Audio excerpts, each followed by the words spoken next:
Alright, well, I suppose it's time to get this show on the road. Oh, God. I have to play this game again.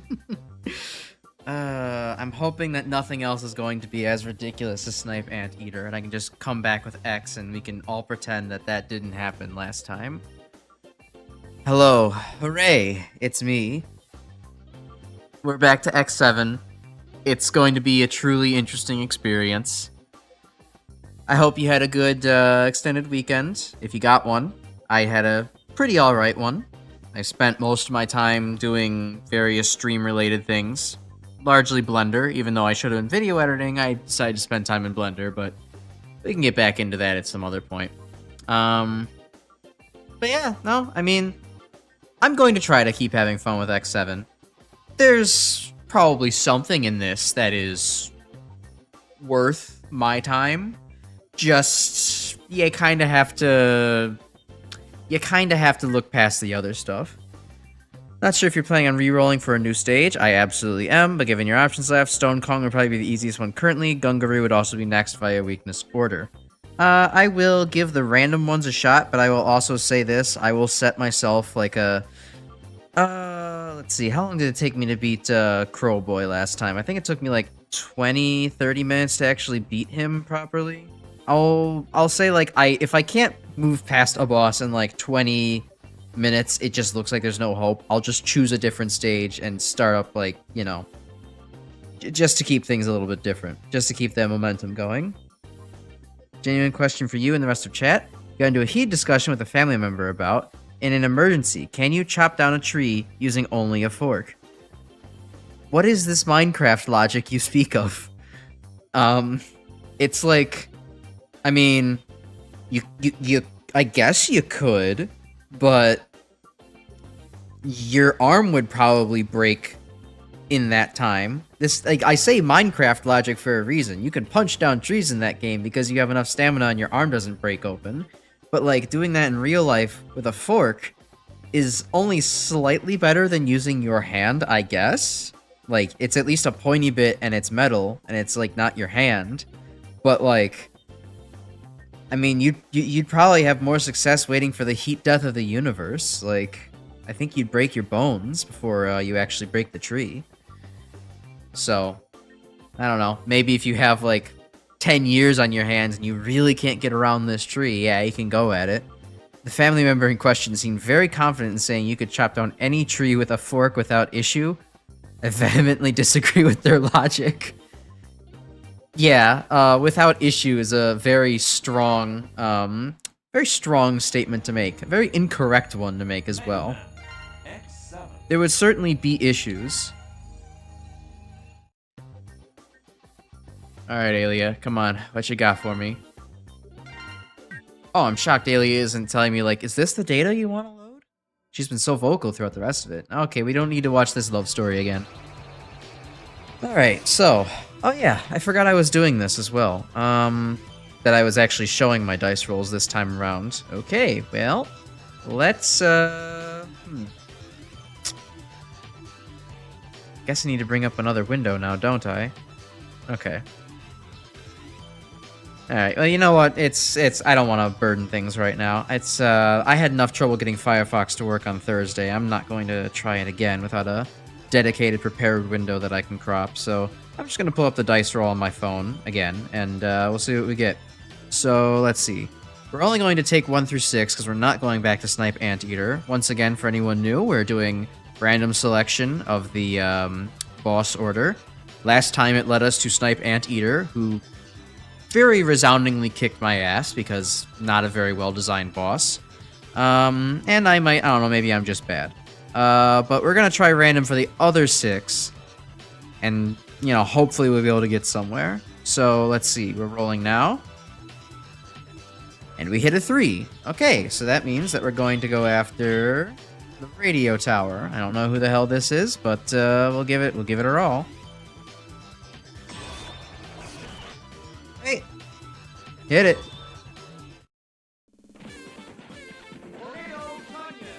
Oh yeah, Tornado Tunyon. Cool. It's a goofy robot master. Or Reploid. It's kind of nice that there's at least some vegetable robot masters to break up the, you know, all the animal ones. Okay, Alia, what you got for me? Be careful, we're getting strong energy readings. Probably like every encounter like this. You're very close. You should be able to see it. Yes, it. The nightmare? Hopefully not. I'll look for the giant mechanoid's weak point. You find a good approach point. Not before I go left. Oh, okay. I guess I'll stop going left. Jesus, okay. Two things that they seem to not be, Capcom decided was not a, sentence. Two things that Capcom decided they just couldn't live without was, a spiral ramp sequence and saw blades. Oh my god, that's so loud. Okay. Zero might be the best for this, but that's loud. That's a lot of saw blades stacking on top of each other.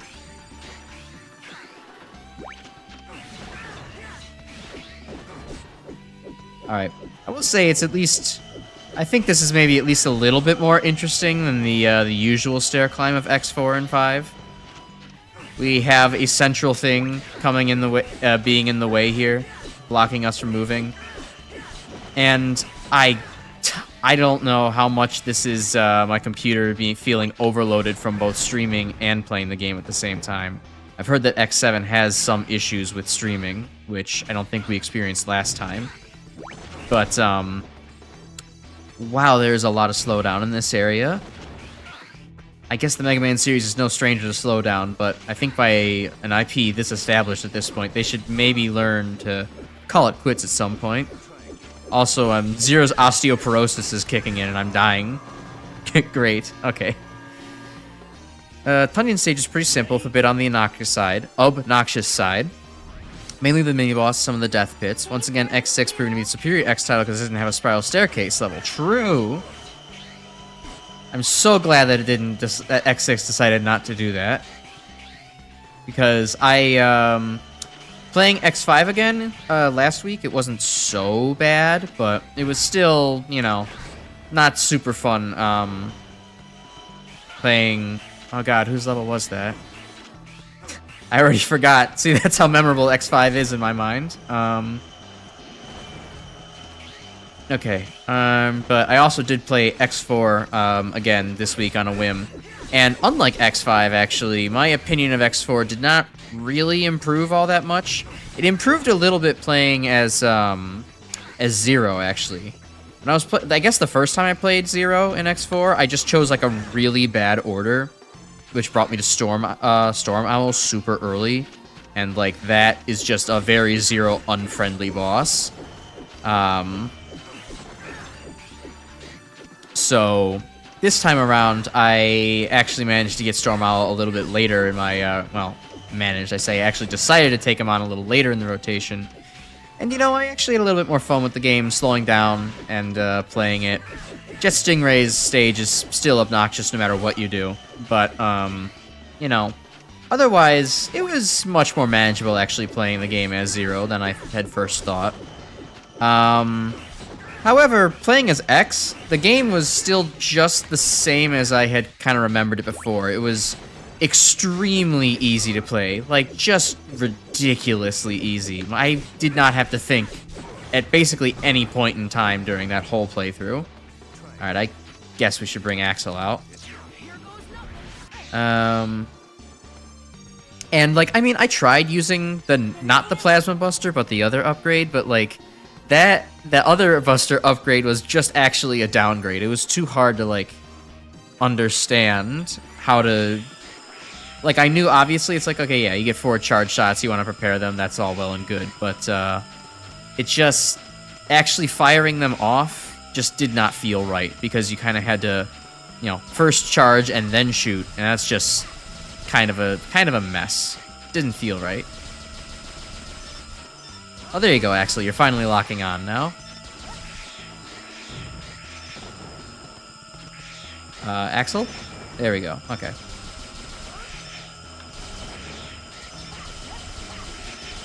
Oh, right, I can shoot while rolling. I almost forgot about that. It feels like it feels very strange that they allow you to shoot while rolling in this game. It does not seem like something that should happen for a Mega Man game. Or I guess most games in general just be like, how are you still accurately shooting during this? So I'm probably never going to completely remember that, but it's a nice feature. Yeah, the level is laggy as shit. Definitely wanna... Oh, I should probably look at what's actually happening. Conflicting with your stream setup because I'm not having this many lag issues. Yeah, okay. That makes sense. Yeah, no, it seems to... What I had heard is just that this game is... on the X collection, for some reason, known to have more issues with streaming smoothness than any of the other games on the collection. So, yeah, I don't know, not much to do about that one. Okay, so this, I'm getting the idea that this giant mechanoid can just do whatever it wants based on an RNG call, and so you get long, drawn-out segments like this, in addition to occasional, like, missile spam. Oh, well. Oh, dude, please. we all have somewhere to be. You don't have to hide in your shell for this long, okay? Just move on to the great scrap heap beyond, and, you know, we'll leave you alone. You don't even have to die. You just have to pretend to die, so that way we can go forward.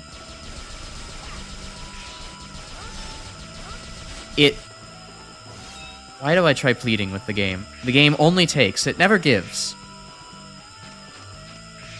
Let's see. Generally, it's a pretty good idea doing that as Zero. I think I took him on earlier in the rotation.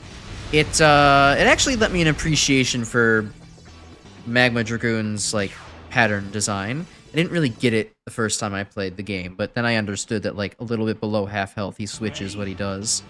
His behavior's a little different, so it was a little bit more manageable, predictable, that kind of thing.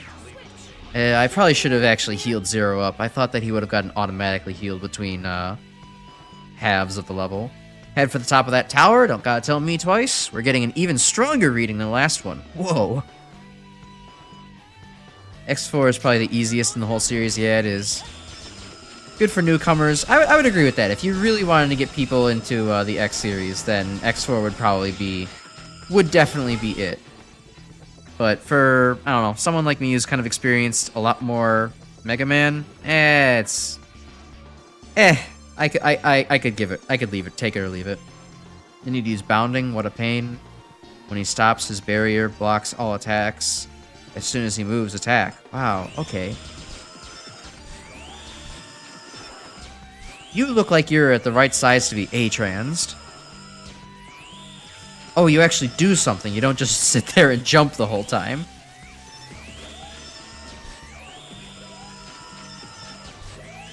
It is almost certainly not worth it to try and A-trans this guy. But I am curious. I also have no idea how much health he has. There we go. So what can you do?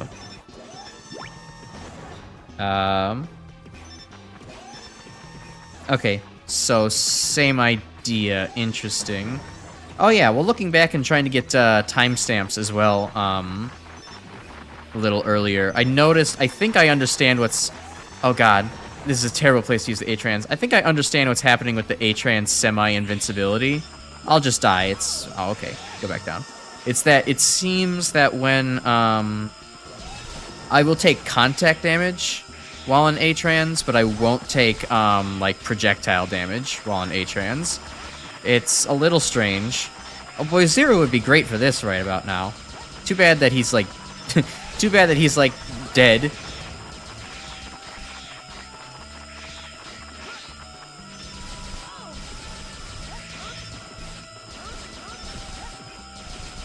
Well, this is certainly a way to force me to fight things. Sleepy X7 design. Okay.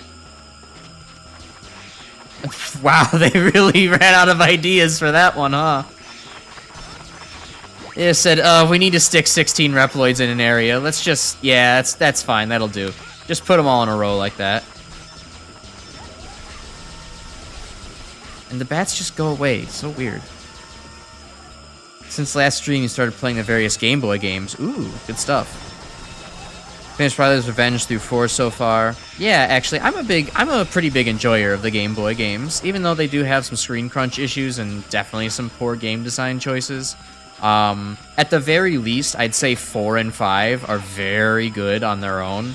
And 2 is pretty good if you can get past the weird music and some of the dickish enemy placements, and spike placements and things like that. 1 and 3 kind of suffer too many of just like the screen crunch and other Game Boy issues. Oh, hey, I guess I'll stand. That's 2 rows down. All right. Yeah, no, I like the Game Boy games. It's pretty cool. What's my, like, I forget what my, like, auto target switch button is. I think it's the B button. Okay, there we go. Oh boy, Zero would be so nice to have right now. I should have healed his ass. But, what's your opinion on the Game Boy games there, Grim? What ones are you liking?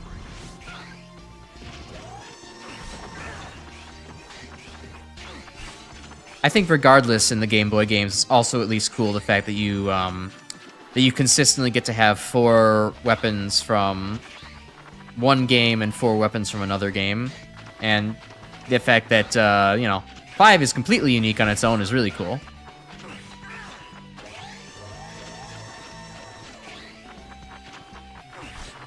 Slash these guys apart. Zero has the range for it. Alright, and do this all over again.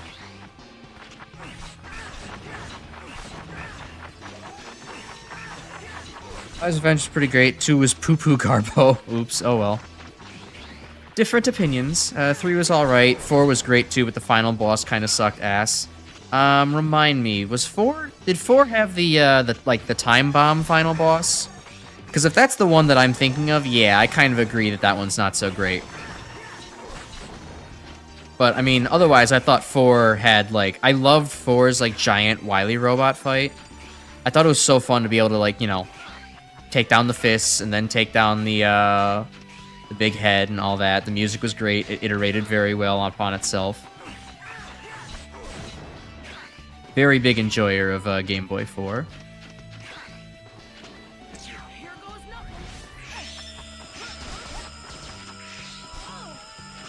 This is a little bit of a mess, but I'll just blast through it in typical X series fashion. 4 had the Wily Golem. Okay, yeah, no, I liked 4's a lot. All the way through then. Around and around. Oh, hello, Tunyon.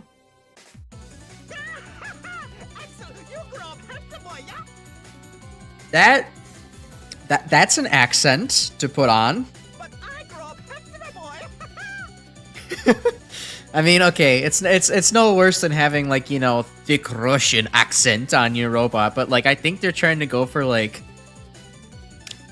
Danish? Because of, like, tulips and the onion being a part of the tulip family? It's jarring to hear, though. You don't hear that very often in media. You haven't changed a bit, Buddy. So, you come with the electric tower to stop Long pause. That was a long pause. It's weird. Yep, if Red saw it, he'd get mad and smash the monitor anyway. Oh, he missed. What the? Okay, sure. What a cute interaction you two had. Anyways, here to put a stop to it. Oh god, I'm getting stuck on the geometry.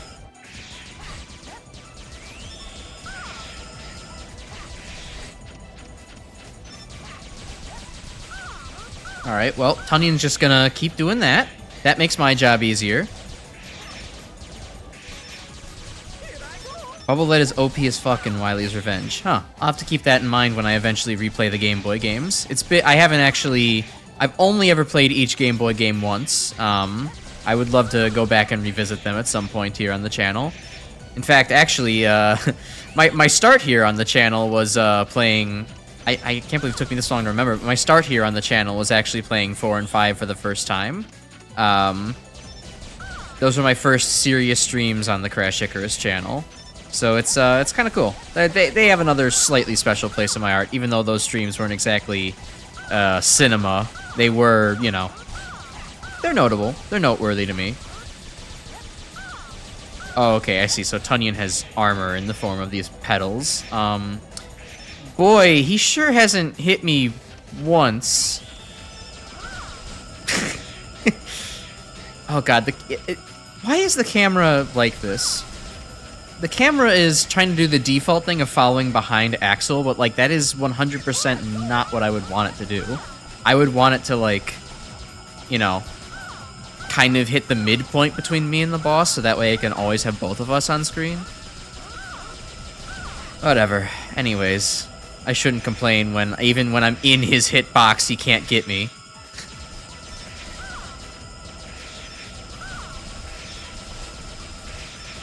Tunyon's voiced by the same guy that voices Crowrang and Zero in this game. Well, I'll give him this. He's got quite a wide vocal range, because these are very, all four very different characters that he's playing.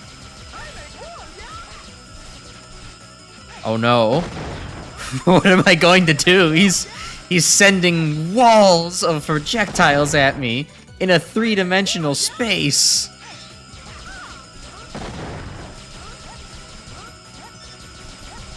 Tunyon, my lad, you really gotta improve your game plan. Holy shit, he improved his game plan. He got me. He hit me with something. That's amazing. Good for you, boy. I love it. You're doing so well in this world, they grow up so fast. Okay, you doing something different with that, or no? Yeah, the camera is the biggest obstacle in this fight.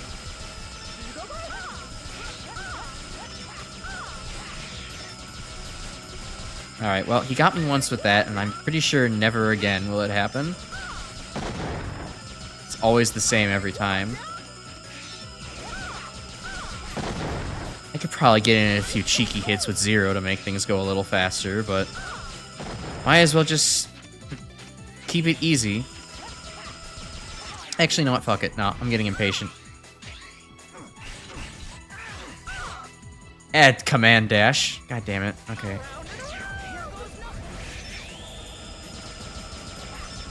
Alright, screw it. Zero's at low health. We will, in fact, not bring him out for the remainder of this fight.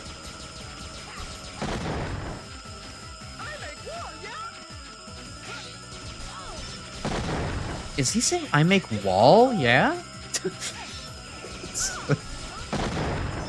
Oh, God.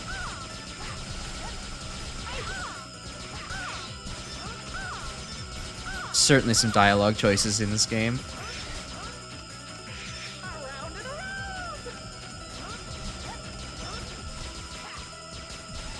Let's see. Oh, in Wily's Revenge does a universal 4 damage to every regular enemy in the game. It 2-shots Big Eyes for crying out loud. Oh wow, I didn't remember that from my playthrough. I can't remember if it's because I didn't use Bubble Lead or it's just because I was 2-buster only, or I just like didn't. I don't know. I just don't remember it because it's been so long since I played 2.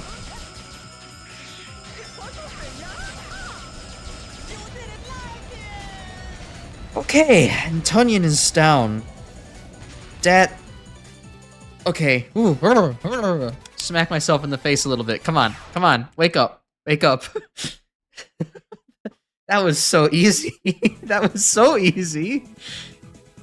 That might be the... I think that might be the easiest boss to not get hit by in the series. Oh god. As his parting gift, he left us with the nightmare. Stream started shitting itself. Why is that? Let's see. Let's do some OBS investigations. What's YouTube telling me? Please use a keyframe frequency of 4 seconds or less, not being often enough, blah, blah, blah.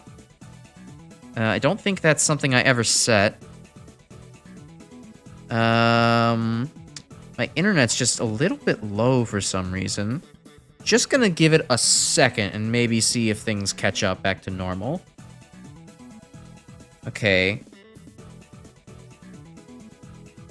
Internet's fluctuating, getting red bars, getting green bars. It seems to not be quite so sure if the internet's okay. Oop, now we're fluctuating back up to like 30k kbps. That's crazy. He left me with the nightmare as his parting gift.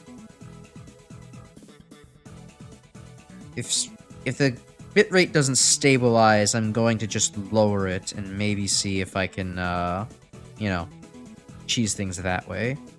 But good. I got Volt Tornado. That's nice. This weapon unleashes an electric tornado. Can use ray gun. Wow.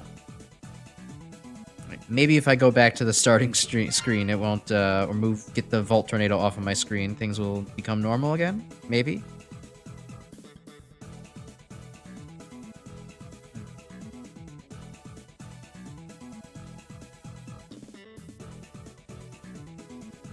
Trying to tell me. Note that ingestion errors can cause incorrect. Yeah. So that's just like, this is a false diagnostic YouTube's giving me. It doesn't make any sense why that would be the error.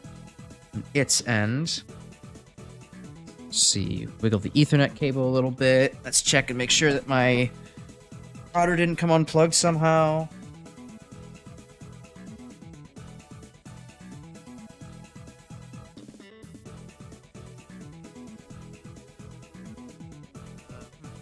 YouTube seems to be not yelling at me with a big yellow error bubble anymore. And OBS seems to have stabilized, perhaps?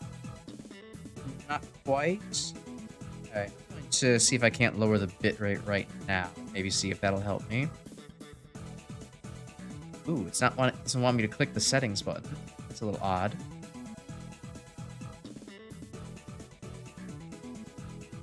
What is up with that?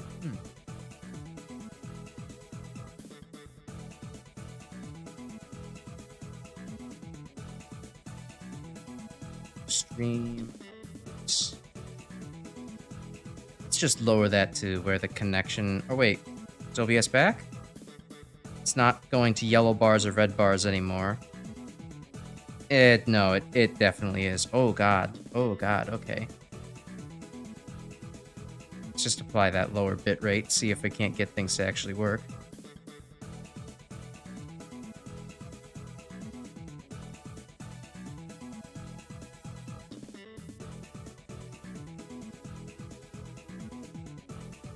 Alright, well, if you're not having issues, I just lowered the bitrate a little bit. It seems to be stabilizing a bit better in OBS, but it does look like I'm dropping a lot of frames, so... Alright, well, we'll move on from here, and it's probably just some temporary thing. My guess is that the Winter Wonderland has finally started taking effects on the East Coast infrastructure, so... giving my particular locale issues. But that's just a hunch. Oops. Clicked off of that. Alright, back to the game. Okay, yeah. Yeah, sure. I'll give Axel both of those. Get shock buffer out of it. But yeah, no, I think Tunyon was probably the easiest boss I've ever seen in the Mega Man series to... Well, at the very least in X series, to not get hit by. I mean, you know, we all know Toadman's a pretty high contender for not getting hit in the classic series. And at the very least, Tunyon did move at me. So, it's a little bit harder to do than Toadman. But, still. That was such an underwhelming fight. I can't believe Tunyon and Anteater are in the same game. Alright. Yep. Come on. Power. And then... Power again. Damage decreases by 1/2. Alright. Yep, that'll help. Alright, and we'll save. Saving game data. Yes, sir.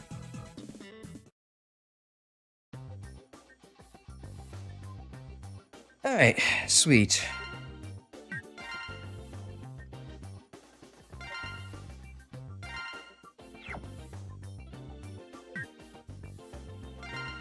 Results. Okay. And we'll get back the dice roll.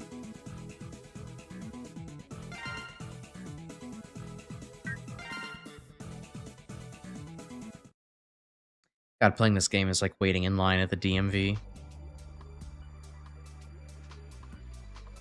More hard knockdowns, so you'd have to wait 4 seconds to get up. Oh, that's pretty nice. I'll invest that for Zero, too, even though it's probably not something I should do. Because I'm interested in trying to make Zero something. Even though I know he's probably just still going to be nothing. No, they don't do anything bad. Well, at least most of the time. Guys, I'm not part of a criminal organization. We're just misunderstood. I'm serious. They really didn't do bad. Suddenly, everyone changed. Suddenly? What do you mean?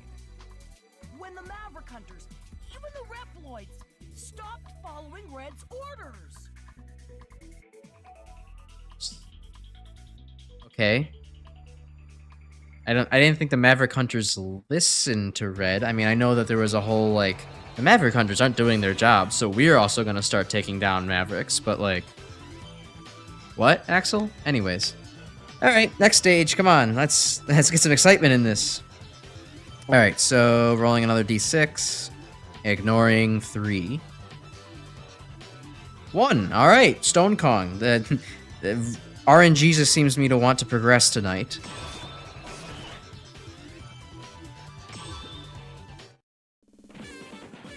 Yeah, let's see what I can get considered a bit on the OP side. I watched people, like, someone do a no-hit perfect run of, Snipe Anteater stage, and, yeah, using X, it was very simple to, just, you know, completely take out, Anteater. No resistance, well, I won't say no resistance, but a pretty easy affair, all things considered, because the charge shot just does a lot of damage.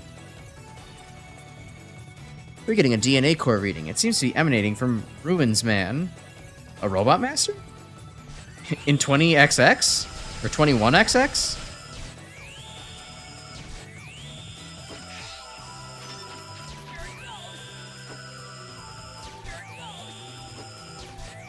Oh my god. So I feel like enemies deserve a health bar if we're going to have... If we were going to have the mechanic of Axel's A-Trans shot being, like, incredibly slow, there should definitely be health bars on the enemies. That would be the fair thing to do. So that way I actually know how much time I should waste shooting A-Transes at them.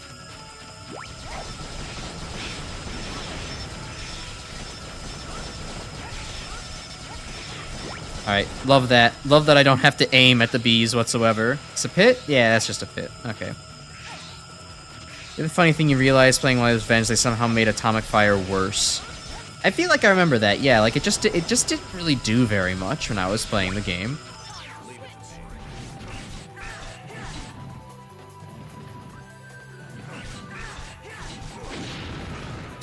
Big rock, blow up. Yes! Action, adventure, fun.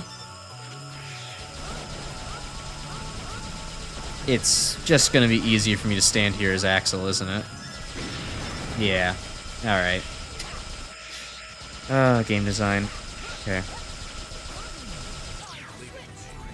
Anyways, in terms of other things that I did, you might notice that the mic quality is a little bit different today. Once again, I decided to tweak with settings because as I was looking at the last couple of streams, yeah, I noticed the microphone sounded pretty gainy, and I didn't really quite know why, considering I've set the gain low on, like, my mic and OBS. And then I kind of remembered, like, when I was doing a setup tutorial for, like, just, you know, a basic microphone setup kind of thing, how to sound good. One of the instructions was to... Jesus, that guy's fucking durable!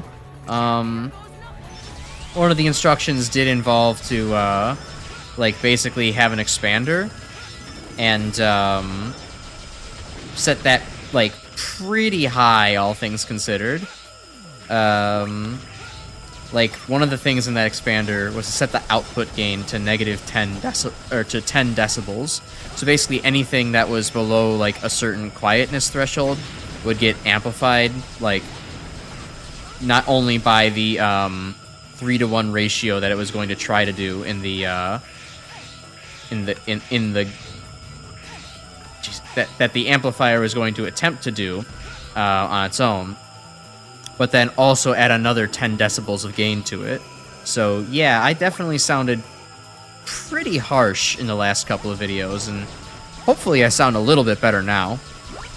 I also adjust some things with the compressor so that way the loudest sounds are probably going to end up being a little bit louder than they were previously on stream, but I think that's a worthy sacrifice to not have as many vowels kind of get cut off for being too loud. There are spikes just below you. Oh, thank you, Alia. Where were you the last game saying this kind of thing? They'll take too much damage from them, unless you are ruins, man. Okay, so... Okay, they didn't look like they extended that far.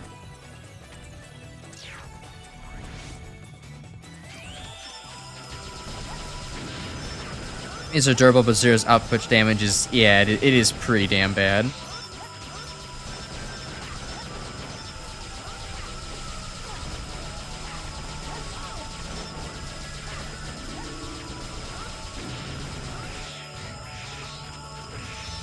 Anyways, what's happening in the stage? There's like bees, there's ruins mans coming after me. There's a heart container I collected without thinking about it. Good God, there's a whole lot of nothing happening.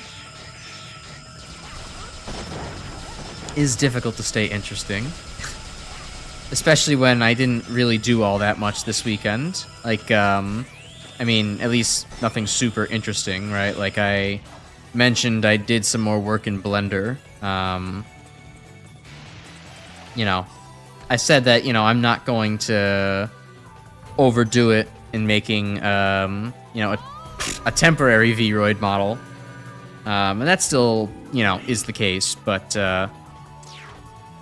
well, one thing I realized that I am going to have to do for that is to, I am going to have to make shoes. Because there are no available things on, like, Booth or Etsy or what have you that actually look even remotely like shoes within the ZX art style. So that I will have to kind of make myself. I will start with some of the Vroid pre-made assets, or just base template boot asset to do that, but I will have to spend time figuring out how to make cool metal shoes. But hopefully that won't take too long to figure out. It's just a pair of kicks, right? It can't be that bad. He says before committing a large chunk of his life to making some fresh Air Jordans. But actually other things, like I did work in Vroid itself and found some good ideas for like making a casual ZX model. I've kind of taken, I was able to find like some pre-made stuff on Booth for, okay, this guy is really in an awkward spot. So pre-made stuff on Booth for like a jacket to wear over a t-shirt. That was easy to, the t-shirt was easy to just apply on its own. And my artist Dirtnulk, he helped actually remove some of the shadows from the pre-bought jacket because it was, well, it was too good to me to be in the ZX art style. The ZX art style is, you know, a little bit more on the flat side. So I had to kind of have a lot of shadows and wrinkles removed from the thing I purchased. But, you know, it's coming out all right. And the same thing has to go with a pair of cargo pants. I have a color scheme that works for this thing now.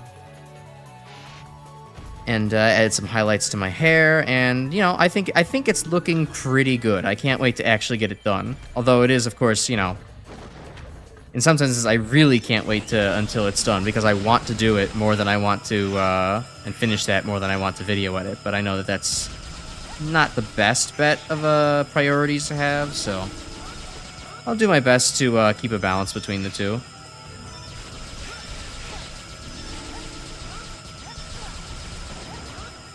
Alright, so that's interesting. Alright, that's actually fairly interesting. Have to time your jump so you can get a good amount of height off of poor Axel here. Alright, and then we'll go ahead and copy this Stone Man's. Okay, this is some very awkward close quarters shit for Axel to be trying to do here. I'm probably going to die. Axel, come on, can't you shoot this well in the air? Apparently he can't. When I'm in landing lag, the copy shot no longer does anything. Alright, cool. Thanks, Axel. Good mechanics. Anyways. We're all the way back here. Fuck me. Alright.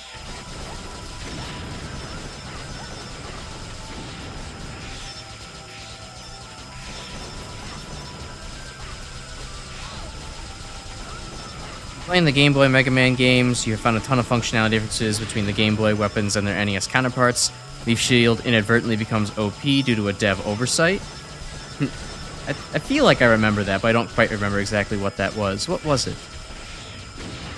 And I guess so far, how do you feel that the Game Boy games are stacking up to the NES titles?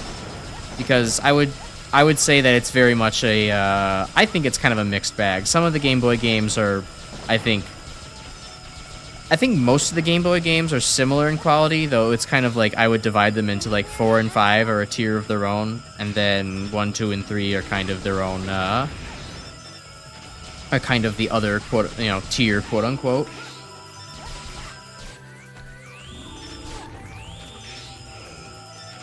But in comparison to the NES games, I would say that it's I probably think like one half of the NES games like very solidly sits above the a lot of the Game Boy games, and the other half very solidly sits below the other half of the Game Boy games. It's a very kind of 50-50 bag as far as that goes for me. Okay, so I'm not invincible. Okay, so I thought I was invincible in A-Trans previously. I'm pretty sure I was when I was in the other model. But now I'm definitely not, even to bullets rather than just contact damage. So yeah, I don't know. A-Trans has A-Trans seems to have sometimes invincibility, sometimes not. Oh, that's a big stone, man. Thank God these boulders do a hell of a lot of damage. Oh, Kevin, no. I won't leave you in the pit. You're too important. Okay, but I do kind of gotta wait now for Axel to no longer be, there we go.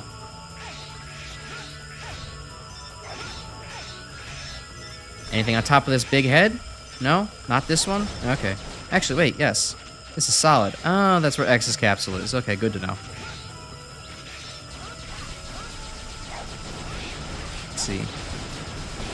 Leaf Shield only consumes ammo when you fire it as a projectile, so you can activate the shield. It uses no ammo, even if it gets deflected. Oh yeah, I do remember that. That was actually pretty cool. It made Leaf Shield actually really fun to use.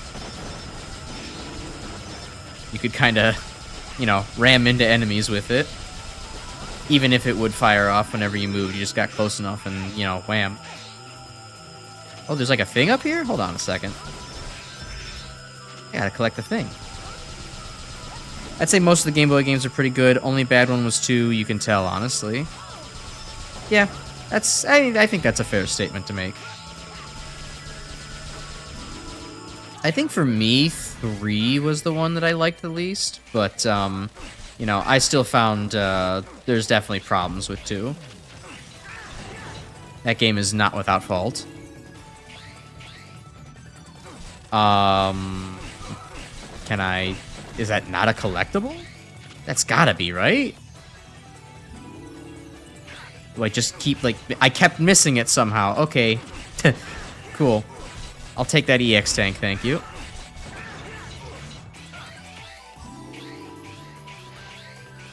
Alright, back to Axel. Zero is not suited for this level really at all.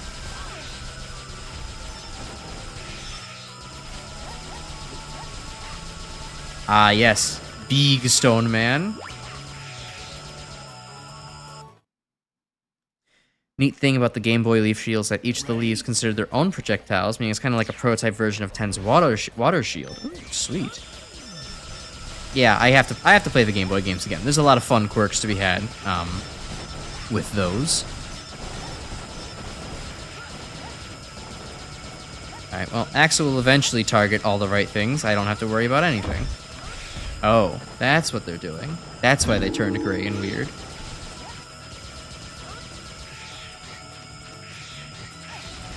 What the fuck are they doing? Okay. Weird. Game Boy Skullberry can take multiple projectiles. Power Stone has more tight spread. Rain Flush uses only 1 ammo per shot. Oh yeah, that one was crazy. That's messed up. Great and wise Stonecom. I don't know if he's so great and wise, but I guess that's what you're saying. People do such a He's got a nice, big, bright red ass, though. That's cool. We have already strayed from the path.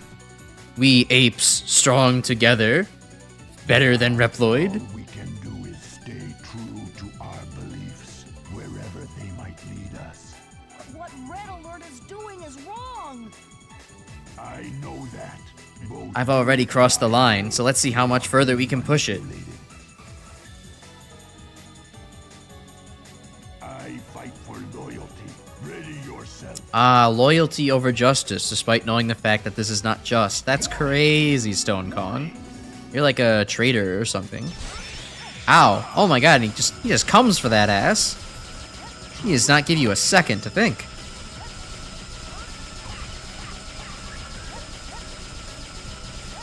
I feel like it was necessary for the shield to have a reforming animation. I mean, it did come back to him Captain America style.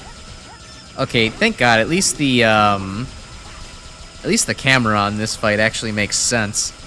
It's staying in a logical position between the two of us.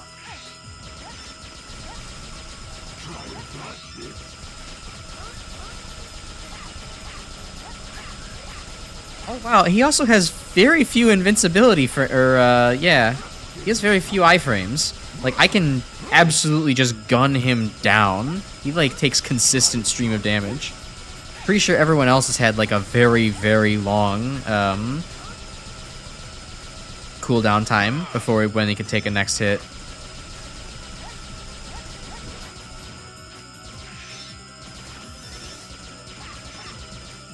Alright, he's trying something. It's a big rock. He hit me with the big rock. That guy got hit in the head with a coconut. Axel, jump out. Axel? Axel, please. Okay, Zero's not faring much better. Okay. I don't know what that was. Getting stuck on the walls for some reason. Oh god, now he's... Come on. What are you doing, you big goof?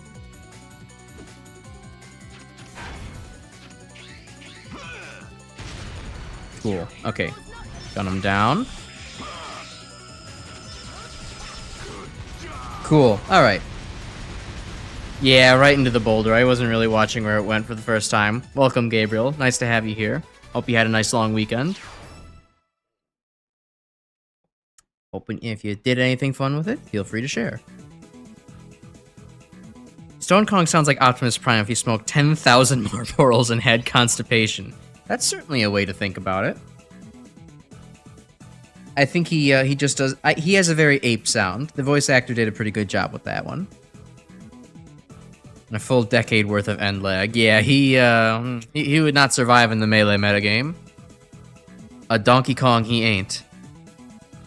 Creates a frontal shield that deflects attacks. Alright, great. I didn't feel like that was particularly needed for Axel, but sure. I guess that's nice to have. Okay, still rank D. Rank C? Yes! Yes! Rank C. Alright, party time. Let's go. This matters so much. Anyways, alright, Aelia. Say...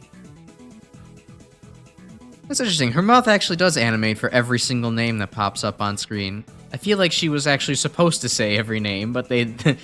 I don't know if that... I wonder if that is, like, still in the Japanese version. If she says every name. But then they just didn't feel like localizing it. Or it's just an idea that got cut out before they, actually even did any of the,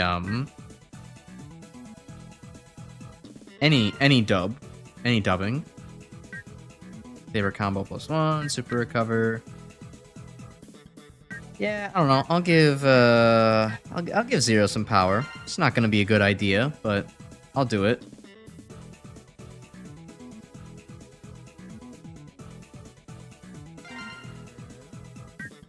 Saber combo +2. Probably not really worth it when I get knocked down, but screw it. Why not? We're gonna waste some of our power-up chips. Was the question if you did anything fun over the weekend? Oh, did it not get picked up? That's unfortunate if it didn't. Yes, took family out for dinner, went out for a run, and spent Sunday with my younger brother at UTC Mall in La Jolla, California. It was fun. Oh, sweet. Glad you had a good one. I take it that's part of California that is not currently on fire right now, so good.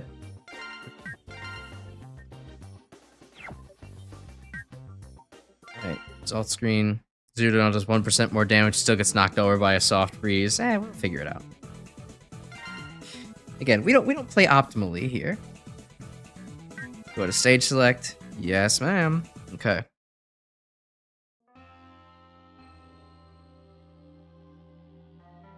Alright, drama time between... I don't think I touched a button there. Well, whatever. We don't need to hear it. I'm sure it wasn't anything dire anyways. Okay, so next 4 stages. We'll roll the dice again. It's kind of like the butt end of California on the map, the tiny lower point on the coast. Alright, gotcha. Yeah, I'm not as super familiar with my West Coast US geography myself. As originally a Midwesterner and now an East Coaster, I've been to, like, you know, California a handful of times between San Francisco and LA, but never really was a part of the country that I, got super intimately familiar with. I rolled a 3, so hey, it's everyone's favorite memeable character from X7. We're taking on Hyanard.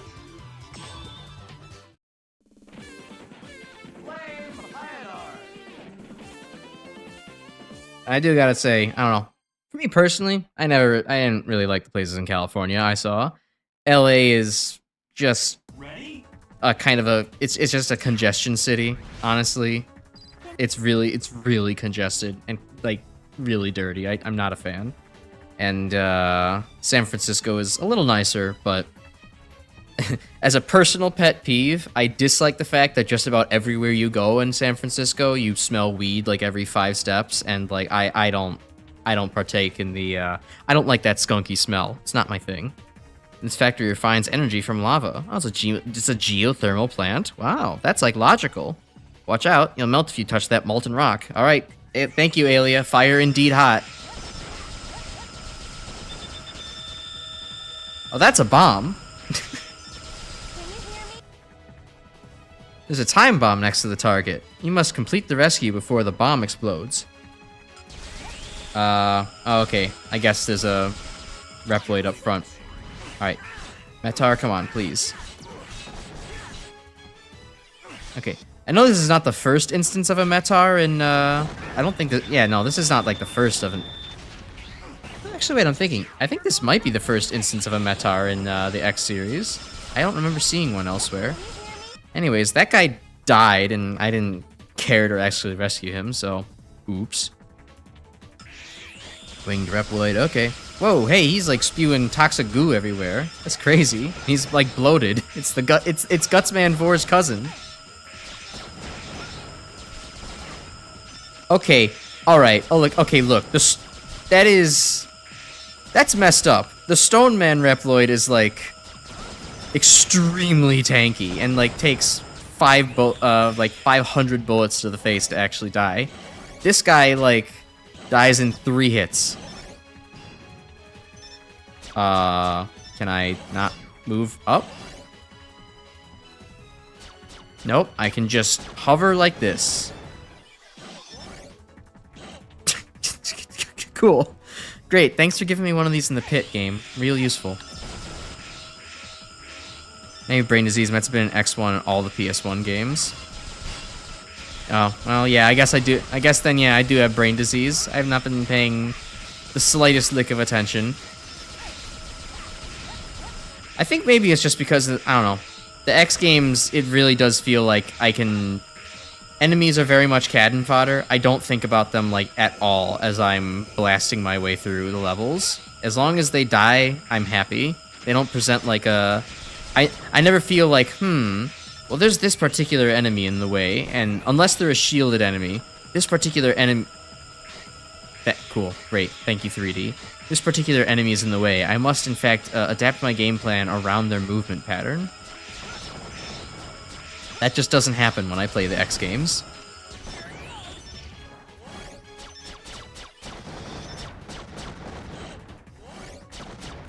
Okay, yeah, well, these A-Trans are not very good.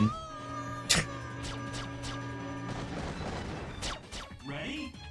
Okay. Well, I don't get a chance to save Jeff or whoever the fuck was hooked up to a time bomb again, so... Oh well, sucks to be them.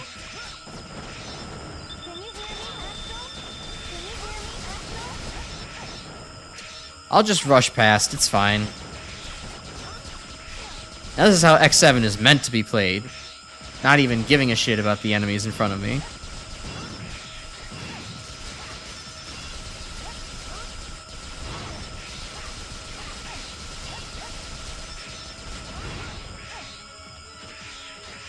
Until X7, obviously. Well, yeah, of course. This game is so slow that I have to take in the scenery.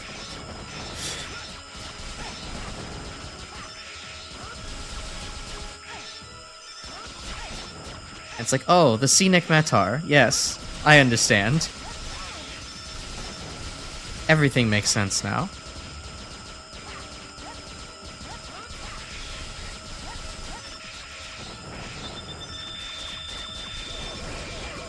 Alright. Okay, that's how I saved that guy from Doom. That was, in fact, not solid below. And we... Okay, this is like the generic cartoon hypnotization sound effect. This is hilarious. This is deeply hilarious, that this is what's used for this, this tower. Anyways, this guy freaking died. Oh, no, he didn't. He was off screen when the bomb exploded. Nice.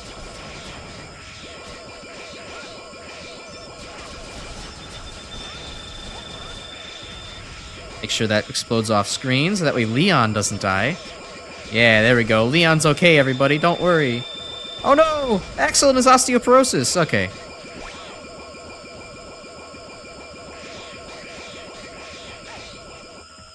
Ah, fuck. Right, his hover messed me up.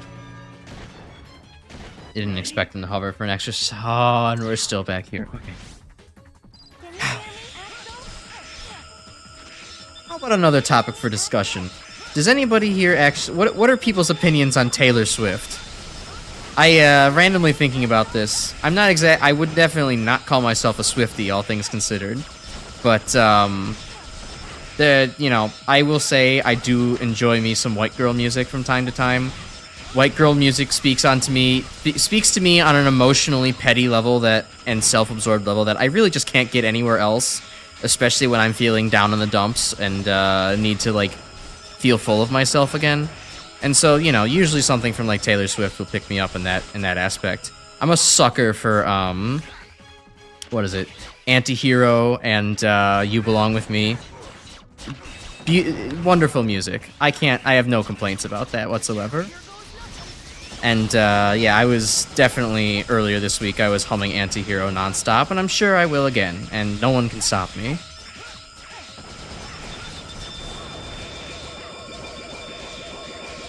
Just because, you know, somewhere inside this exterior, there is a white girl hidden within, and every once in a while I need to nourish her.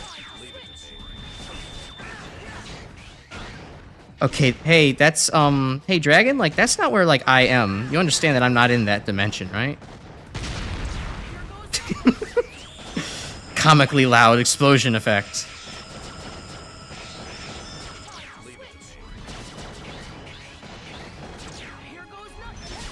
Opinions on Swift for me, kind of mid, has some good stuff, mostly indifferent, more of a Katy Perry enjoyer. I think that's a fair opinion. I don't have as many Katy Perry things that are actually in my head. There's very few. I mean, Firework is in itself, you know, a classic. It will always be a banger. But outside of that, I don't think I have very much Katy Perry in my head. I've certainly had the, wow, you are frail to Axel. I've certainly had the, I've been recommended to, like, listen to, was it the Emotion album a couple of times, but never really got around to it myself. Ooh, I want to check what's down there, but I also don't want to get Burned. Okay, good. There's nothing beneath that platform. I didn't fall for it.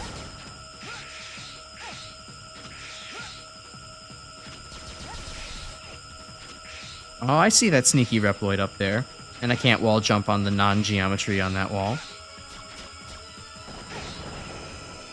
The Dragon Force cover of Swift's song Wildest Dreams. Ooh, I've not heard that. I should look that up after stream. I do like me some Dragon Force, even if it's just their most popular songs. I mean, power metal is really one of my favorite genres, given how much I love Ronnie James Dio, so it's only natural that I'd also appreciate Dragon Force. There should be a transporter that warps to the factory core. Okay. Darn, the heat is blocking our search. Okay, thanks Alia. I will just move forward as usual.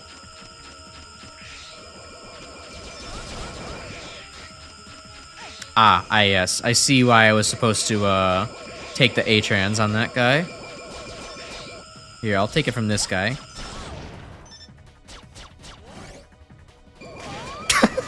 Okay. Fucking stupid short jump. Alright. Well, not short, but slow. No horizontal speed.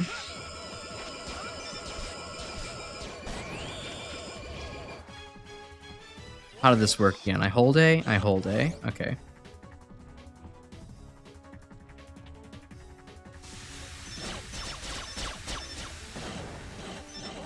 Oh boy, this is certainly a, Oh my god, the Armada is here now. What the fuck? Not a very durable Armada, but still.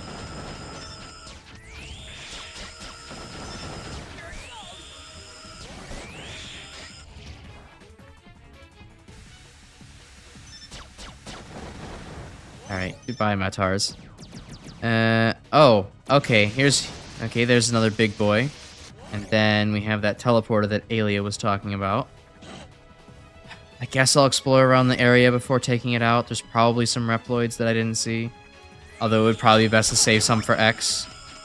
Oh well. What's foresight anyways? Fellow Dio enjoyer, truest of OG metalheads, Holy Diver, Sacred Heart, Last in Line, Egypt, Scream and Shout, so many good songs. Yes, indeed, there are. I mean, I was first introduced through Dio's work in Rainbow myself. I remember it was kind of just, you know, Dad wears a lot of rock and roll shirts, and eventually I saw he was wearing a shirt for Rainbow Rising, and I thought that oh well, he died.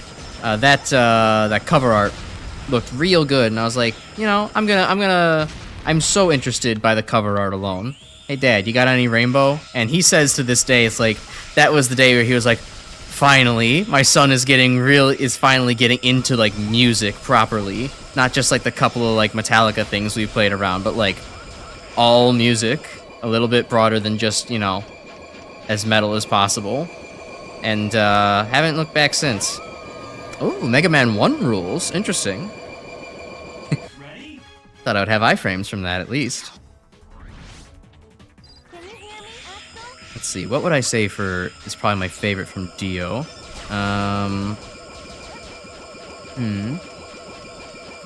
As far as songs go, I mean, you named Egypt. Egypt is a great song from Dio. I love how slow and methodical it is, and you can really hear his emotion throughout it.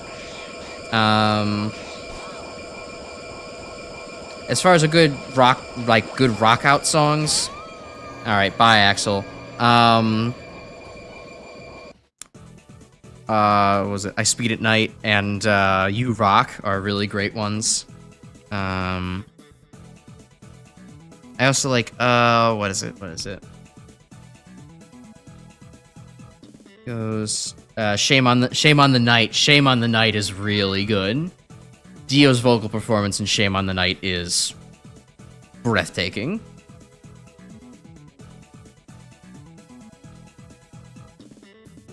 Alright, good. Tim at least had one of the power-up chips. Probably, like, Roven had the other one, and he's dead as fuck, so... Oh well, that's one we don't get.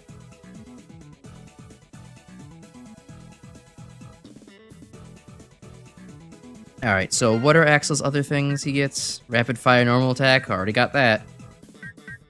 And extends range of attack. No, that's not really what I want. 0, super recover, we don't need that. Sure, let's work on removing Zero's osteoporosis.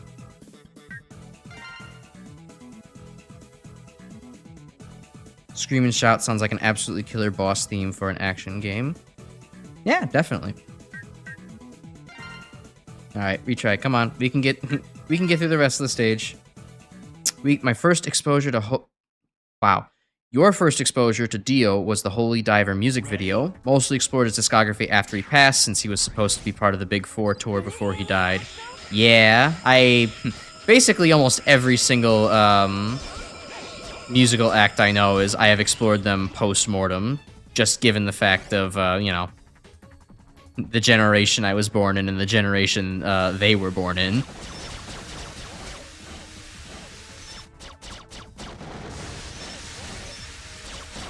Like, I got into, like, you know, Black Sabbath after... I really got into Black Sabbath once they, you know, kind of retired and did their final tour. I don't think I had a chance to save that guy. That was just not happening. Motley Crue, kind of similar thing. I started becoming interested in them after seeing them at the Hollywood Bowl. That was a great show. Me and Dad actually flew out to LA to go see them at the Hollywood Bowl during their farewell tour. And even though Motley Crue's not really my favorite group in the world, and I didn't know much of them at the time, still don't know too much of what they do. It's, it was really cool. Like, they knew how to put on, like, pyrotechnics and, like, actually, you know, be visually interesting at the show. Like, we were sitting kind of in the nosebleeds, and we could still feel the heat from the fire going off on the stage. It was pretty cool. Plus, of course, being at the Hollywood Bowl, they put on the best damn show they possibly could.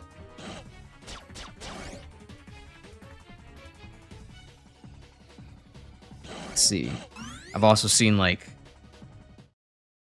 Metallica as well, at least once. I think it's probably in the Allstate Arena back in Chicago. Yeah, we saw them when they were doing,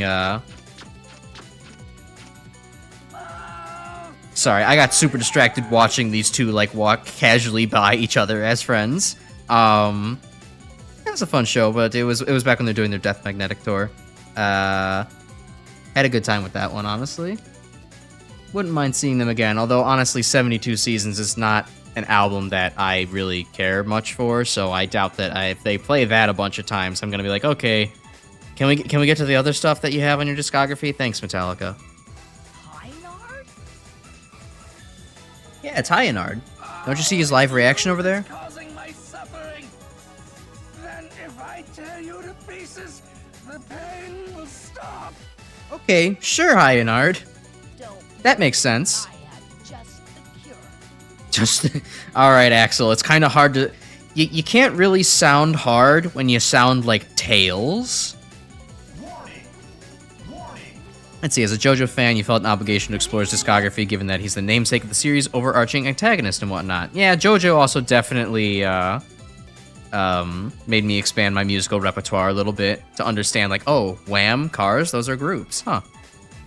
There must be a weak point on that mechanoid. Okay, it's his leg joints. Hit them to slow him down. Yes, it's time. Time to burn to the ground.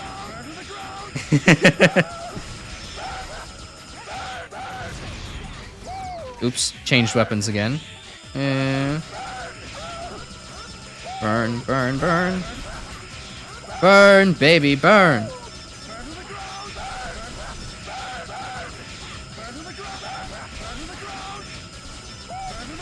I don't know if I'm going to bother hitting the giant bovine mechanoid. Holy shit, that thing's design's actually cool as hell.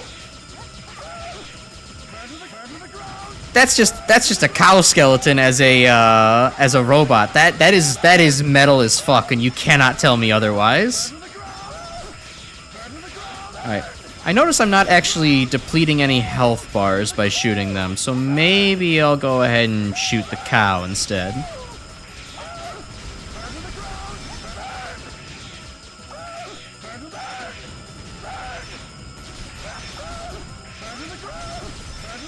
How long do you think it'll take him to realize? No, don't worry, I've realized.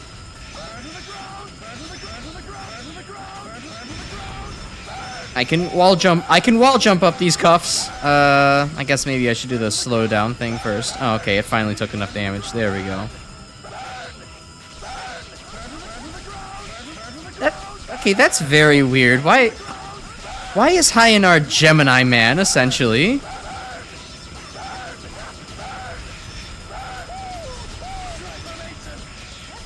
Okay, I guess Triformation is just his thing.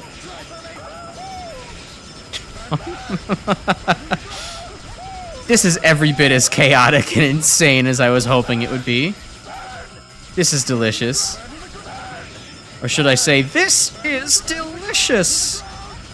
How was that M. Bison impersonation? I'd give it about probably a 6 out of 10.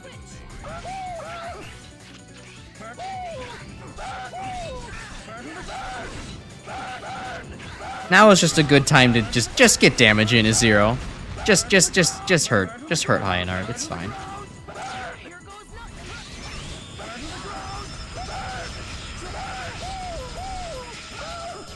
There's a lot going on. Somehow there's simultaneously a lot going on and like almost nothing happening at the same time.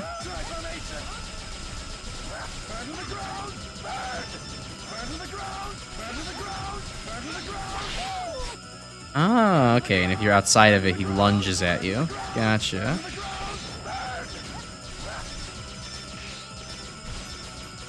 Okay, it also doesn't help that because I'm not... Because the cow is moving, and because this ground is uneven, I'm occasionally off of the ground and can't really jump.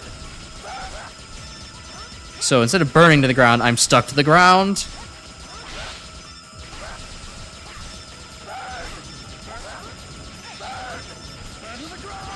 It is also really not clear where the fires are actually going. I cannot tell, like, what trajectory they are taking. Oh, okay, cool. He just respawns them. Excellent.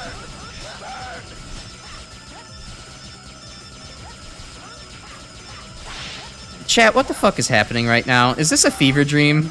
Is this really a game that I'm playing? Because I'm not even really quite sure what's happening at the moment. I'm kind of like just... I'm having a dissociative experience.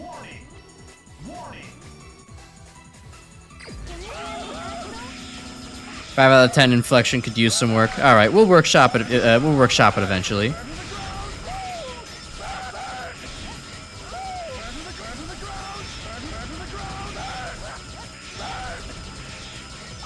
Did one of them just...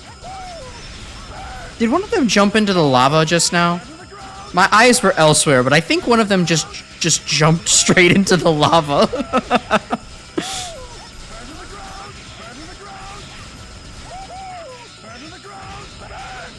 Oh no, he hopped on top. That makes a lot more sense.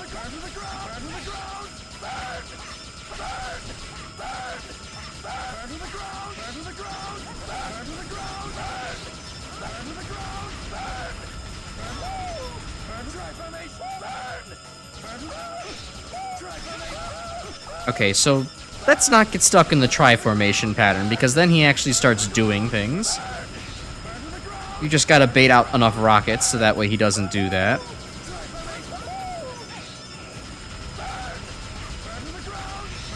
Of course, he's certainly going to do his Hyanar best to force us back into the middle.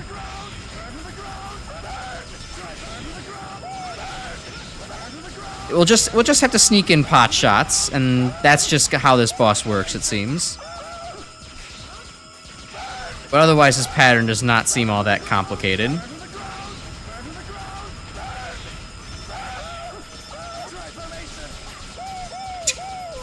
He's very exploitable AI.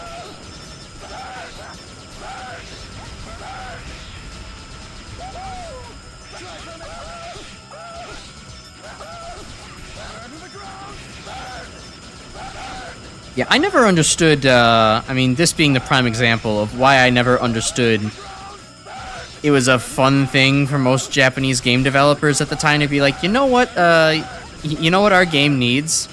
It needs it to have every time a character does a certain action, they make a very specific voice line. Like, do game developers even test their games? Doesn't anybody find that extremely annoying? It can't just be every single game player in the world, right? It's like, no. It is the audiences who are wrong. And somehow, like, that just is a consistent theme that has stood the test of time.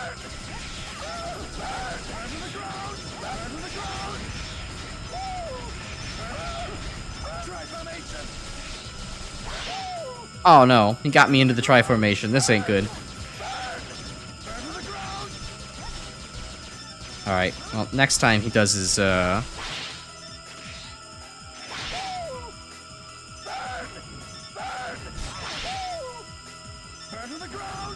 Any chance I could just, like, roll? No, okay, so that's something that Axel's roll can't get me out of.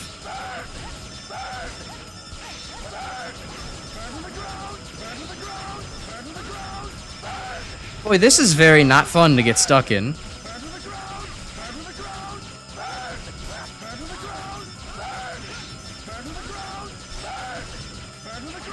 Especially, okay, this is where I would love auto-aim to not be on.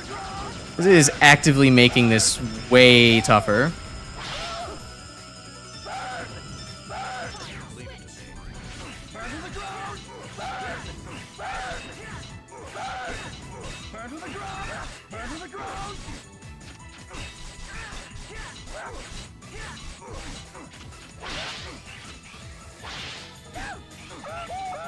Alright, there we go. I managed to break out of it. Back to your regularly scheduled Flame Hyanard.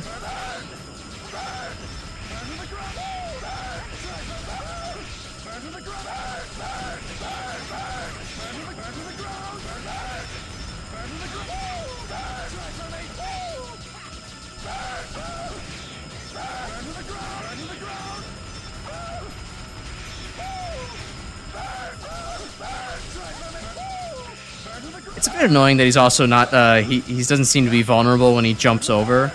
It just helps drag this out a little bit longer. Only when he's over there is he, and actually doing the tri-formation thing, is he actually vulnerable to damage.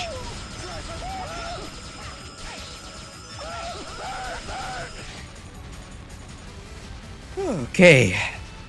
Jesus. There's burning to the ground. What's not to understand? True, he's pretty simple, all things considered.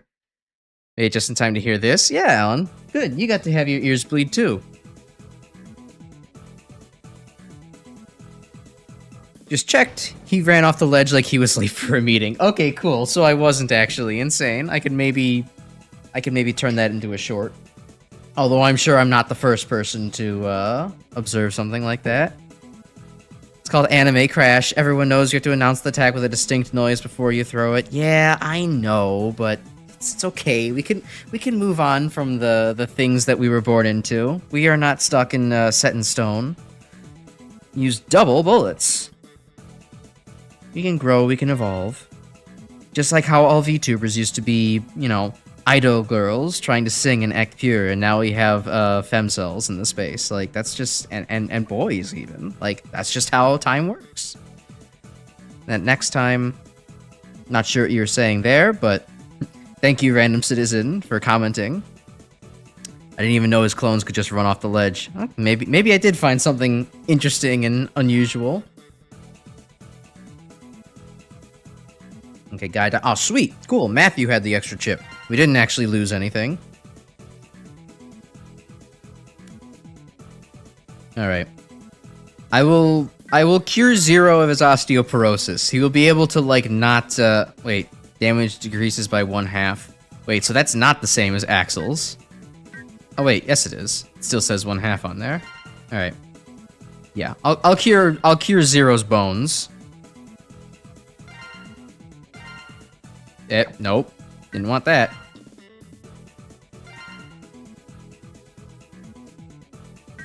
Yep. Alright, there we go. Who the hell even tests anything that could happen in fucking X7 of all games? True. Someone with a lot of time on their hands.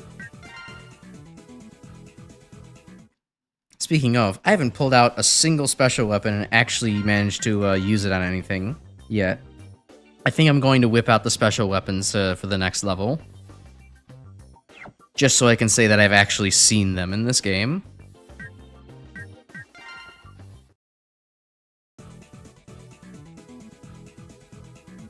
Stage select. Do we have a cutscene? Another one? Yes, we do. Okay.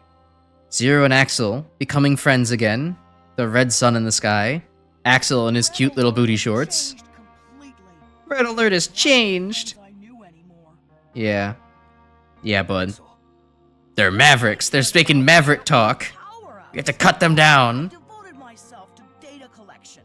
At first, I thought it was to help them, but the scale of their thievery escalated. Soon, I couldn't stand it anymore, so I jumped ship. The thieves were too good at thieving. And what? It's nothing. It's just nobody in Red Alert had the ability to use DNA data to power up Reploids. So there's a missing link.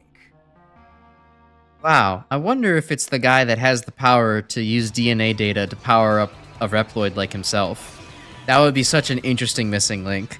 One that no one would possibly see coming. Alright, so X next stage it seems. Yeah, I think this sounds familiar. He only appears after 6 bosses are down. Whack, messed up even. A bunch of the special weapons do not have access to auto-aim. Oh, God, okay. Alright, 3 stages left then.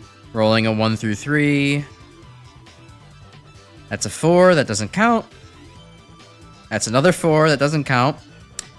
Alright, cool, we're going to the battleship then.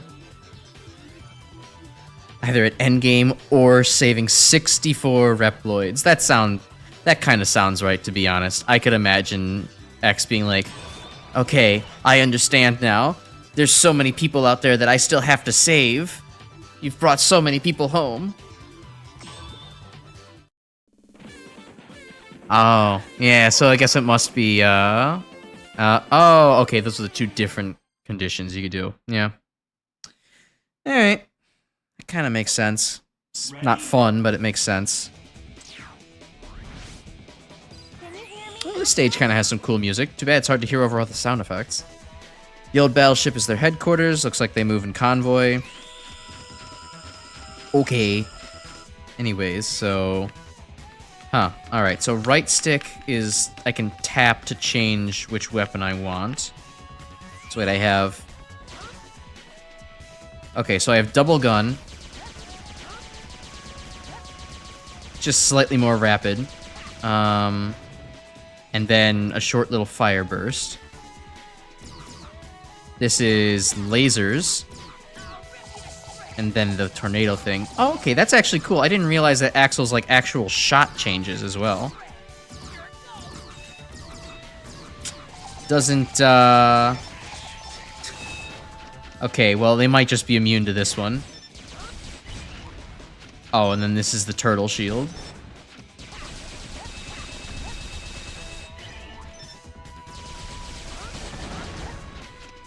Alright, next. And then... the wind thing? I think I remember... Wait, what the...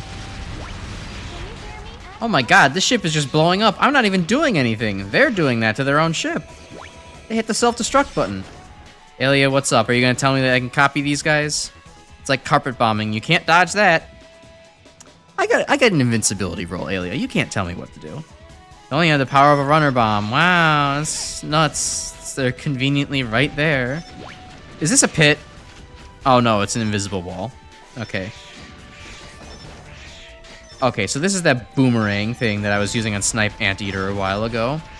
Okay.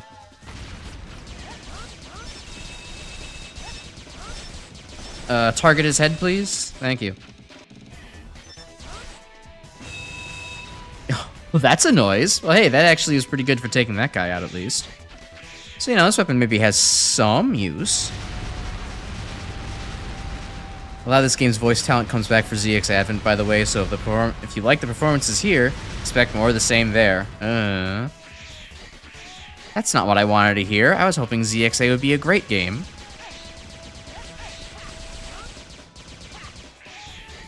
So are we about to... This is extremely silly.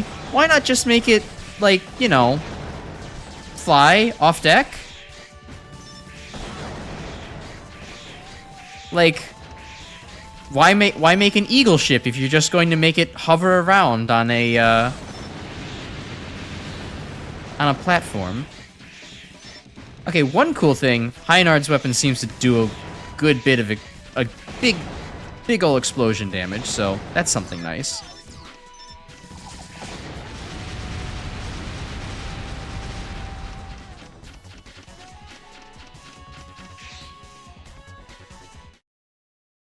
Alright, the weapons might be usable on Axel yet. Ready? Can you hear me? Alright, Alia, what's up? The runner bombs are destroying the battleship. Messed up. They intend to take you with them. Truly a Titanic moment. Alright, that's the stupid Gaia shield. I don't really want that.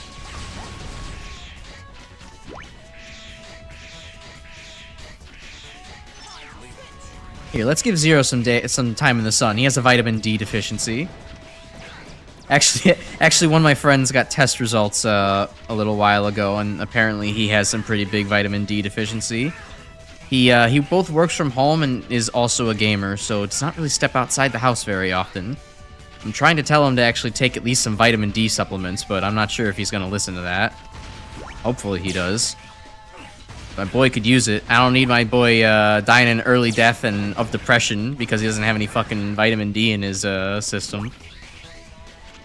I used to have a vitamin C deficiency, I think, myself, because I was getting sick, like, just constantly while I was in college. Like, every year I had a horrible, horrible sinus infection that had, like, yellow goop coming out. I had to actually start taking a couple vitamin C pills to, you know... Did I just pick up, like, a sub-tank? I did. Okay. Just shore that up. This does not feel like something Zero should be bothering with.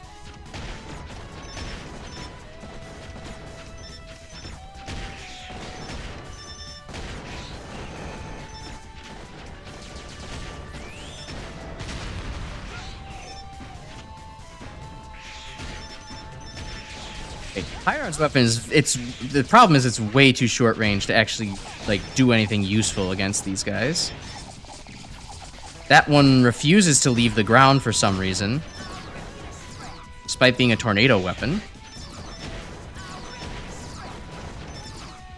And this one makes Axel say, I'll rip you to shreds every couple of seconds.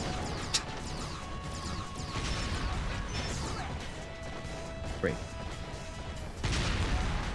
I do like how Axel gets brand new guns when he defeats Mavericks. Kind of makes me think if any Mega Man character could be translated easily into an FPS game, it would be him. Yeah, I gotta agree. I think that's a really cool feature for Axel. I wasn't even quite cognizant of the fact that that was happening until I, you know, read that I got double Uzis from Heinard. Also, I realized it's an hour and a half in and I haven't reset the microphone sync. There we go. Would have been nice if they gave you Heinard's annoying triangle attack thing he spams. Wouldn't help apart from boss fights. I don't know, it could be kind of helpful. It'd be kind of like how, you know, in Galaga you could have, like, you know, the double ship thing. Wider range of places to shoot. I think that that could be helpful, especially for Zero. Like we know that, like, in, X5? Yeah, X5, that kind of soul body clone, not actually soul body, because that was X4, but, like, yeah, X5s would be, like, Zero had that one power that made him have, you know, a second clone of himself, and that was pretty good. It would definitely help him out here. Oh, hey, an X1 enemy. Shit, that's cool. It's not really even aiming at me, but that's cool.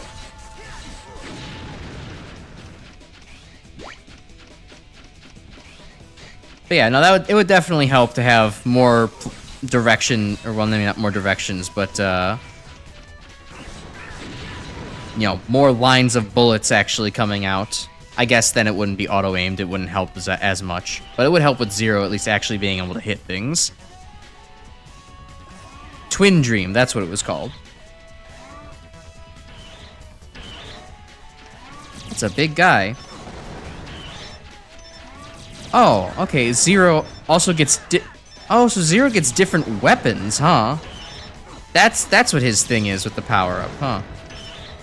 Oh well, he got at least one different weapon. Doesn't seem to really help very much. Wait, it's a ranged weapon? He can throw it? Oh my god, hold on. We're cooking. Zero might actually be useful, or usable in this game. And it doesn't seem to take ammo either.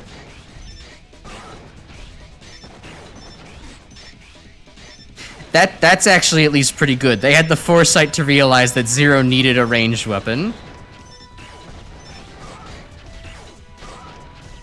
Though I am genuinely surprised that it is even here. I was expecting that Zero would just be constantly in pain and unable to do things for the rest of his life.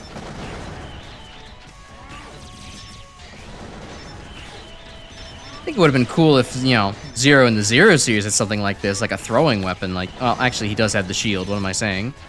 Maybe one that doesn't require me to charge it all the way to fire. Okay, if I actually take time to dodge this.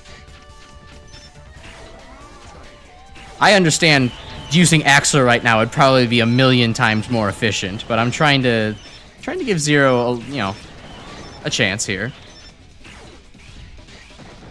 I'm just excited that there's a weapon that I can use on Zero against a boss like this. Those fireballs track really well. Holy shit.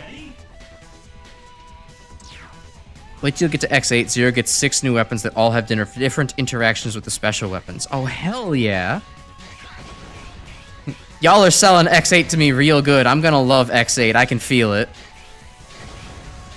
It's hard as shit. It's got better game design than 6 and 7, generally speaking. Zero's got a bunch of weapons. All the special stuff he picks up is cool. It sounds exactly like my kind of game.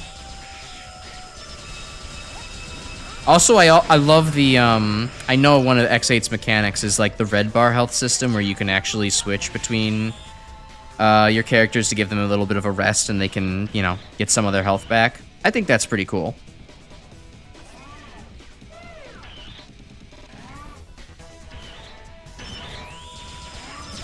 Alright, let's just see how much faster this goes with Axel. Oh, way faster. Maybe twin Uzis might make it go even faster. Okay, yeah, they really want you to use Axel's roll against this, those fireballs.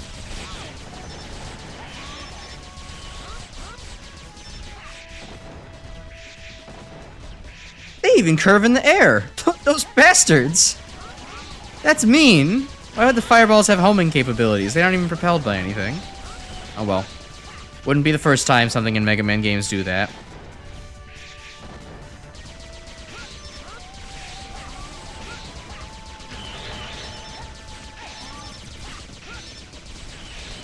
Cool new weapons, definitely X8. Better level design is an fair enough. I was speaking maybe a little bit more liberally with that. Just because I know at the very least, considering that 6 and 7 tend to be the named worst games of the X series, 8 is at least not quite in that bucket. I know that it's kind of a some people love it, some people hate it kind of game, so, I figured that some of the game design is at least a little bit better. The baseline game design is a little bit better. Ready? You just don't really like X8's item game. Fair enough. Hello, Zerter. Nice to see you again. How are you doing? I hope you enjoyed your extended weekend. If you did anything fun with it, I'd love to hear about it. I didn't do anything particularly exciting. I mostly just spent time working on my kind of Vroid model. The less ambitious one that I can actually get done faster. I bought some things off of Booth to kind of, give me some assets to work with. And realized, this is a short section, realized that I'm gonna need to make some shoes in Blender. But overall, it's coming along pretty nicely. Nothing big as well. Fair enough. I've been I didn't even waiting for cook you, this weekend, so I have nothing to say about in that aspect either. X8's probably the most divisive game. Yeah, it seems that way. Ah, you coward! Prepare to feel pain. Pain. Psychomantis. Beginning. Well, that makes two of us. Why, you brat? You'll pay for this. Epic standoff as they stare into each other's souls.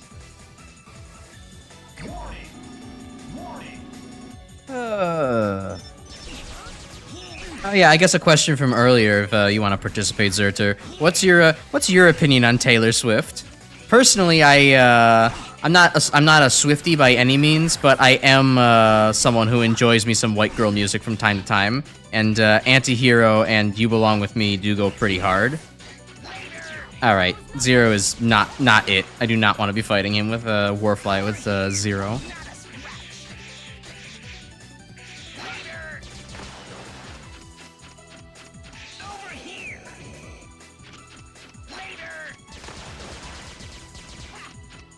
Okay, so I just get 3 platforms to mess with this guy on. Kind of guy that casually drops slurs in chat, but get offended when you could. Yeah, he really does seem like that.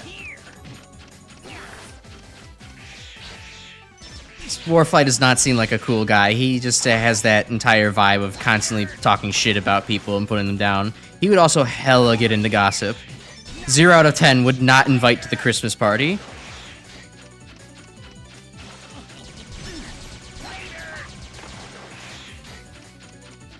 Who would among the cast here be invited to the Christmas party? I guess Tunyon. I'd probably invite Tunyon to the Christmas party. He'd probably bring like a pretty cool like bouquet, and also well, maybe if his name is any indication, although it's kind of a misnomer if anything, I'm guessing. He might bring like some hella delicious onion dish to the party as well. And just generally seems like a fun person, so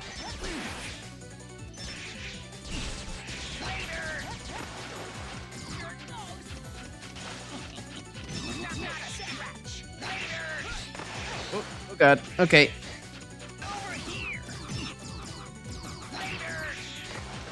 You have none because you don't remember which songs are from her, nor if you know you've ever heard her songs at all. Okay, you've almost certainly heard her songs at some point before, but you've, you know, can't say I would blame you for not knowing if it is her. I'm generally that way with almost all, radio pop music. Or Flight's weak to Volt Tornado. I mean, I could try it out, if needed. Otherwise, you know, I'll drag out the 128 health fight. You know me.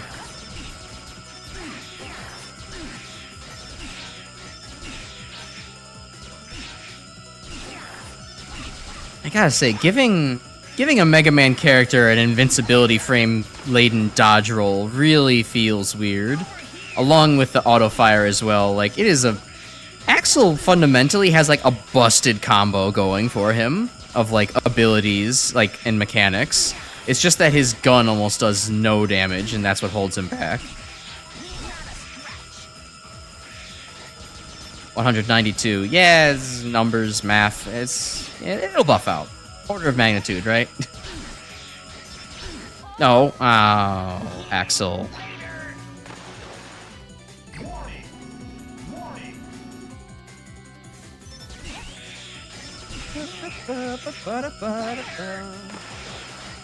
It's like bass from Classic. It is. If only he had the speed and double jumping capabilities. He can dash, but he's not doesn't exactly go very quick when he uses that dash ability.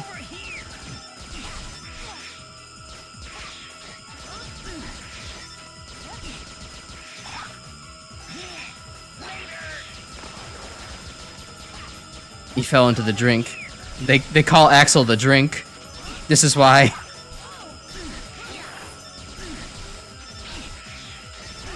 They used to call him the juice box, but now they call him the drink.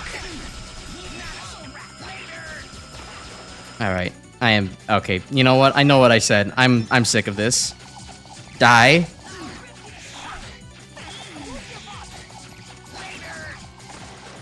Oh, that does, like, almost nothing to him.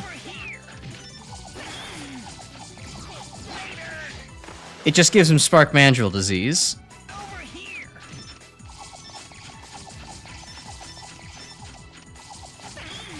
Okay, that's not almost nothing. That's fairly considerable. Alright, let's go. How's X7 going? Welcome back, Minor Mole. It's cool to see you again. It is... It's a game.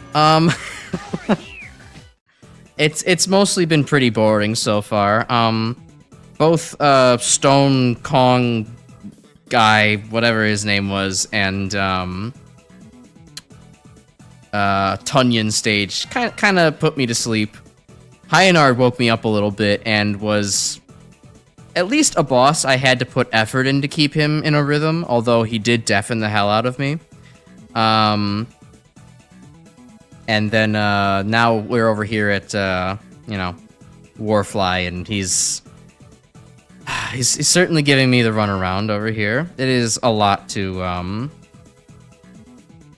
more to keep up with. He's kind of on the level of like Storm Vantacrow or whatever his name was.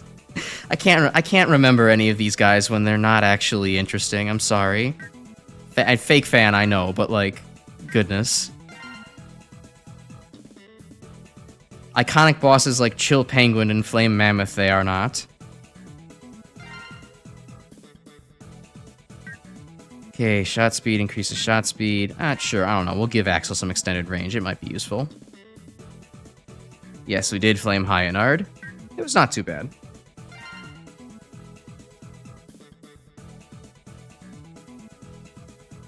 Alright, try this out again.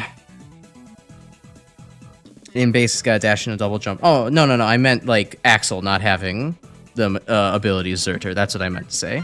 Not like... I know base has those abilities. Weaknesses aren't for damage. They're for stun locking mostly. Yeah. I noticed. So it does help get things through a little bit faster. It's still funny there's an onion that somehow has tornado powers. Yeah, it is kind of weird that they decided to make a vegetable robot master turn into a wind/electricity master. It's also kind of weird that, you know, they named him an onion when he's supposed to be a tulip. I mean, they are in the same plant species family. They are both, I'm forgetting the name for them right now, but they both have bulbs underneath the ground and sprout flowers to reproduce. It's just that tulip bulbs are not exactly what I would call edible. So there's clearly some kind of misnomer going on there with like what the Japanese game developers thought would make sense for his name.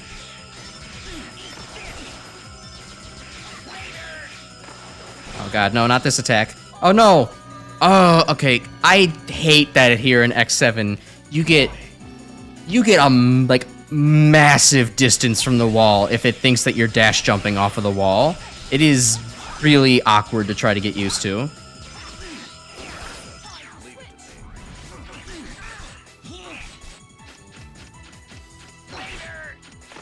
Alright, we gotta try and pull Zero out here. I don't have the health to...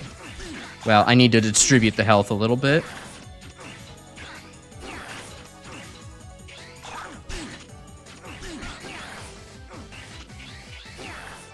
Alright, just jump over these. Zero's actually makes that a little bit easy. Get in a counterattack. Alright, he has a pretty good rhythm to fight as Zero, too, actually. Especially because Zero is hard to get... what am I saying? Warfly finds it hard to reach Zero when he can double jump over him like this. So this might be an issue.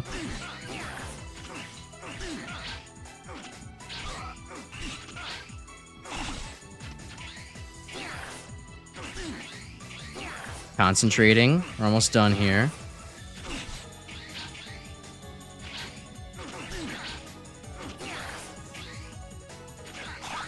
Okay, yeah, the health isn't actually an issue when you can actually use Zero against a boss. Zero actually does a fair amount of damage to a boss. It's just that Zero sucks at actually closing the distance. You think the Onion would have water powers, like Tear Blaster or something? Or grass powers, honestly. But as it stands, you know, I mean, why does an elephant have fire powers in the game? Why does... Oh, cool. I think this is the first boss we've actually landed the killing blow with Zero. We got to finally see what what happens when he gets a new weapon from that. With the D-Glaive equipped, press X, equip the Water Blade, arm D-Glaive to launch a pulsating thrust attack. Okay. Not gonna explain what it does for Axel, though? But yeah, well, you know, what do elephants have to do with fire? What do, well, wolves have something to do with ice, so do walruses, but, you know, most of the animal robot masters are animal mavericks are nonsensical in why they have certain elemental powers, so why not give the Onion electricity powers? Screw it. Alright, wow, we've actually made pretty good pace this stream. The first stream, we only got through an intro, the sky level, and got walled by Snipe Anteater. Now we're actually, we're doing something here. Yeah, I got life in me for one more stage. I think it also might be time for X as well.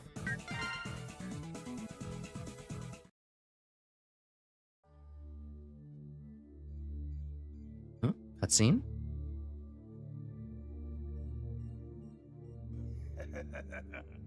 You're something else.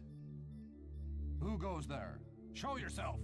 Oh boy, I wonder who it is with the deep voice and the threatening aura. Be a bit too much of a nuisance.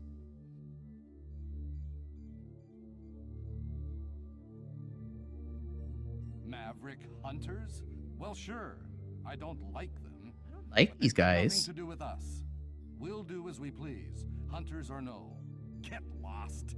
I don't even know who the heck you are. As if you wouldn't know who Sigma is. Say, I'm a sympathizer with I mean, okay, I guess Axel sort of didn't know who Zero was on the highway, and then was like, oh, hey, you're Zero. He suddenly gained, like, memory within 5 seconds, so...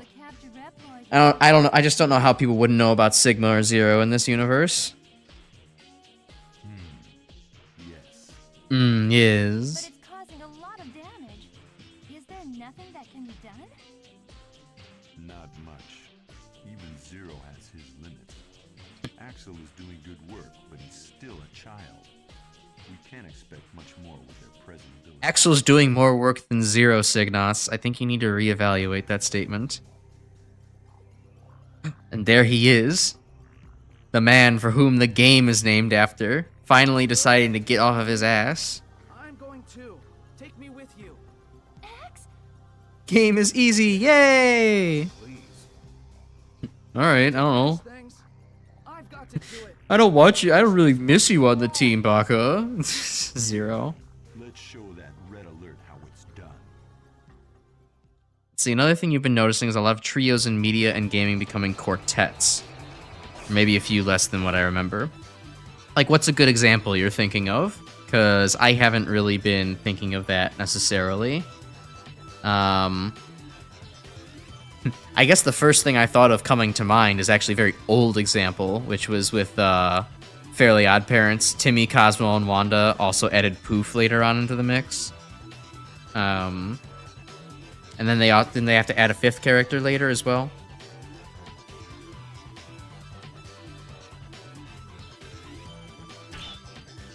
Alright, Borsky, Anteater, and Gungaroo left. Alrighty. Sonic, Tails, Knuckles, and Amy. I think Amy's had a gradual inclusion into the trio. She's kind of always been there without actually being a playable character, and then they kind of said, "Yeah, you know what? Amy's significant in Sonic's life. Let's throw her in." I think that's pretty cool. That one makes logical sense. Here in X7, if you want to go from duo to trio, it felt a little forced to kind of throw in another character, like, you know. Axel is very much the literal child character they threw in to make the dynamic more interesting because they felt that they couldn't do anything more with X and Zero. And Axel's cool at least, but, you know, still. Alright, so now we take a coin flip.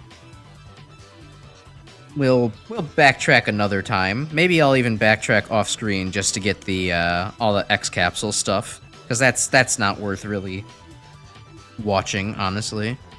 But I'll see. So anyways, let's see. I'm not going to Anteater stage next. Rather going to go to Roadhog or Gungaroo first. So just roll d4 and see bottom half or upper half which stage we go to. A 1. All right, we're going to Gungaroo then. Mega Man Blues base and roll. I don't know how much roll's really getting included into that. I mean, they've always been there, but like, roll's still mostly a sidelined character. And honestly, you know, Blues / Proto Man really isn't even, doesn't get the spotlight anymore. He wasn't even in Mega Man 11, was he? Just like Base, completely absent. Oh, but yeah, and Duo then? What the fuck? No, yeah, no, I agree with Zerter though. Yeah, that would be the quartet if it was any of them. All the armor's perch, but now we have a character with good damage and auto aim. Hooray! Okay. Yeah, I think we'll bring X out for a test drive, and we'll take Zero as well. Trying to give Zero a chance.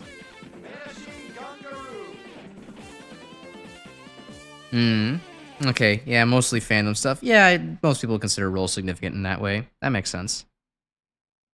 Ready? Ooh, good music here too. Nice. Hey, Alia, what's up? Looks like an underground weapons factory. Ride armor's available in certain locations. Ooh, nice. Are you also a fan of classic Mega Man? I am mostly a fan of classic Mega Man, Christopher. Hey, it's nice to see you again. Glad you can make it. Yeah, I am not really an X series kind of person. This is my blind playthrough of X7. I also did blind playthrough of X6 a little while ago. Generally speaking, I don't really like the game design features of the X series. It feels kind of clunky, awkward, very kind of like all of a sudden here's things like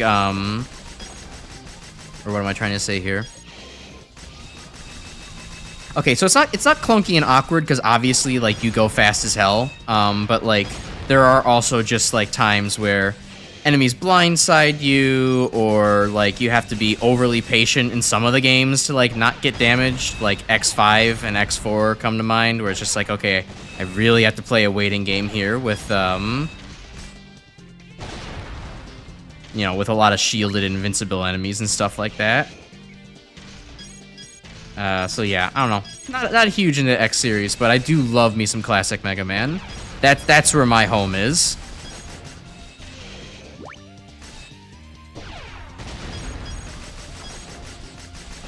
Anybody back here that died? No, okay, cool.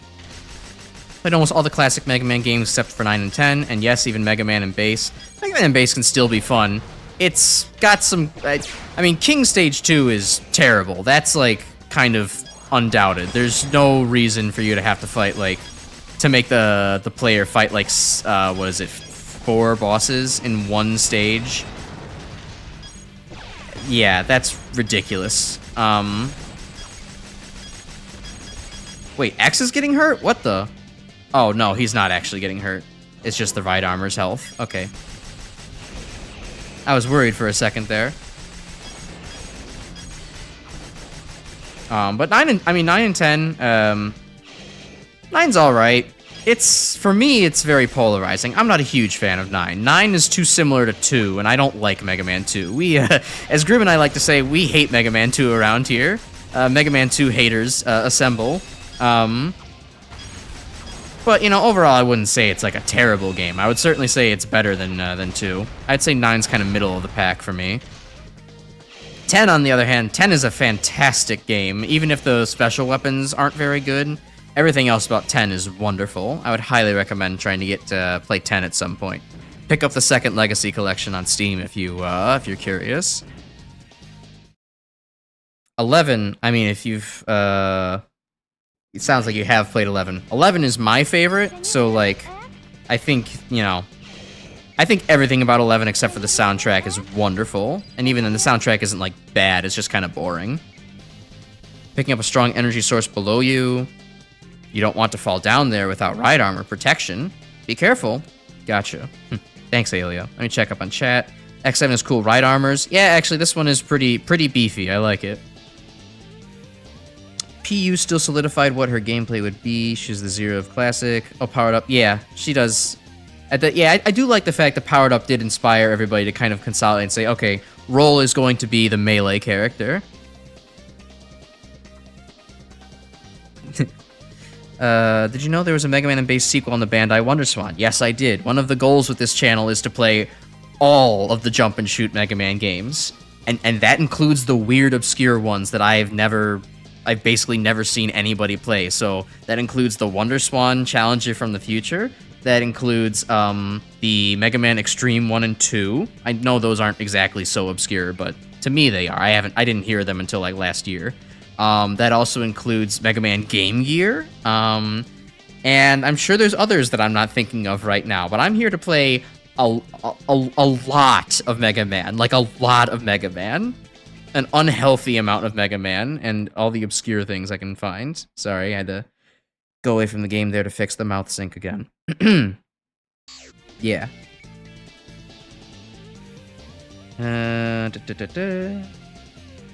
Yeah, I mean, it is kind of stupid that Roll just gets a broom to do attacking. Like, a broom is not exactly a sharp object, but, you know. It works enough in the weird, classic series logic, right? I mean, the classic series is also a series where, in Mega Man 8, Mega Man gets water balloons to shoot people, and that does big damage to robots. Even though it is also the case where robots are pretty much waterproof within the universe. So, like, why does that work? Who knows? Same thing with, in Game Boy 5's Neptune gives you salt water. Yay! or for some reason, Mega Man 11, Bounce Man, his bouncy balls do damage. Like, it's completely believable within the cartoonish-ass universe of the classic series in my mind that, yeah, you can make Roll's broom do a lot of damage. Oh god, these guys respawned.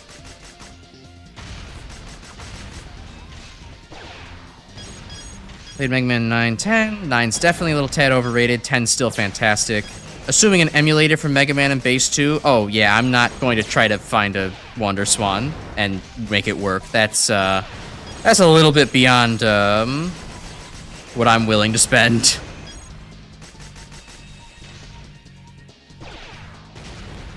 Oh, Michael, it's your birthday today. Cake and ice cream is on its way.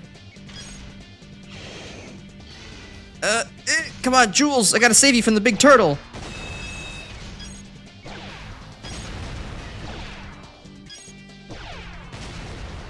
Isn't it funny how the first stage we get to play as X, I don't actually play as X, really. I play as him in the ride armor instead. We're not going to see any Mega Buster action for a while here. Okay, I know I saw another ride armor up here, so I kind of wanted to try that out if I could.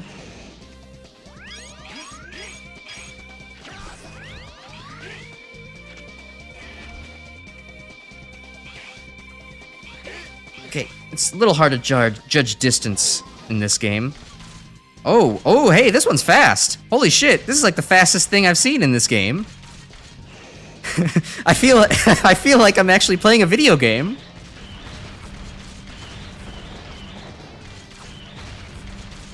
Nice.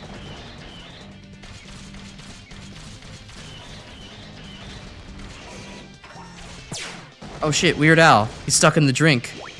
Trying to come up with his next food parody. Walter. Pull yourself out of the toxic sludge, Walter. I'm not picking up your dissolved corpse right now. This feels like there's got to be something over here, right?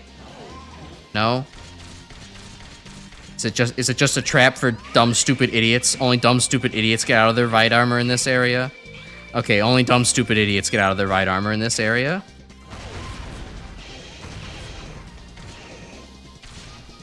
Alright. Let me catch up on chat here for a second. You thought with the Mega Man 2, it's an improvement of the first game. You're not a fan of Mega Man 1. I'm a fan of Mega Man 1. I think 2 just has a lot of odd game design choices. I don't really like 2 in any way. 1 also has odd game design choices, but I'm more willing to be forgiving because it was the first game.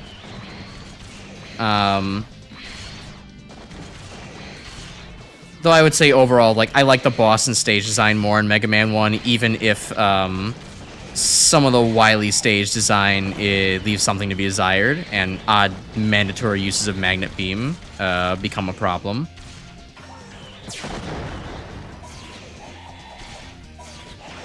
It has a spinny attack too. This right armor kicks ass. This is probably the most fun I've had in X7 so far.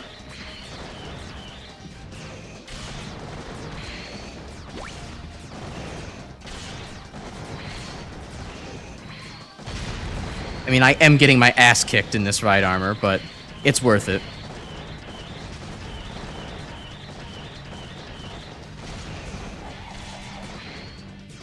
Alright, hop out. Time to actually play as X.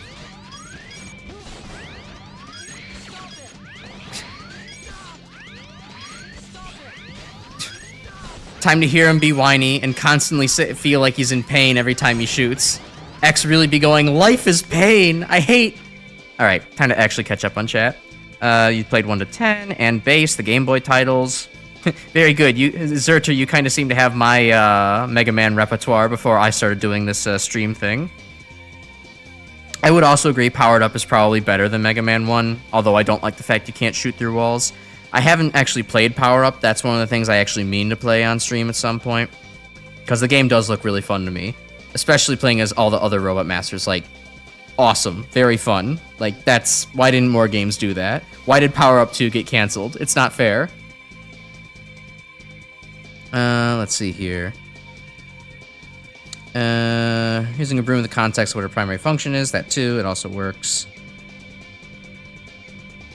Mega Man still holds up surprisingly well for a game that old. Yeah, it really does. Mega Man 2 is just kind of like... It hurt. I can complain about something on every single stage of Mega Man 2. And it's... That's something I can't say for any of the other classic series games. It's quite a shame. It's not terrible in any stretch of the imagination, but it is also just kind of like it feels very sloppy. Let's see, they canceled Powered Up 2 because it wasn't platformed well in the market. Most of the PSP player base back then wanted to play 3D instead of the 2D. Also doesn't help that PSP was a pretty small player base in general, so like, yeah.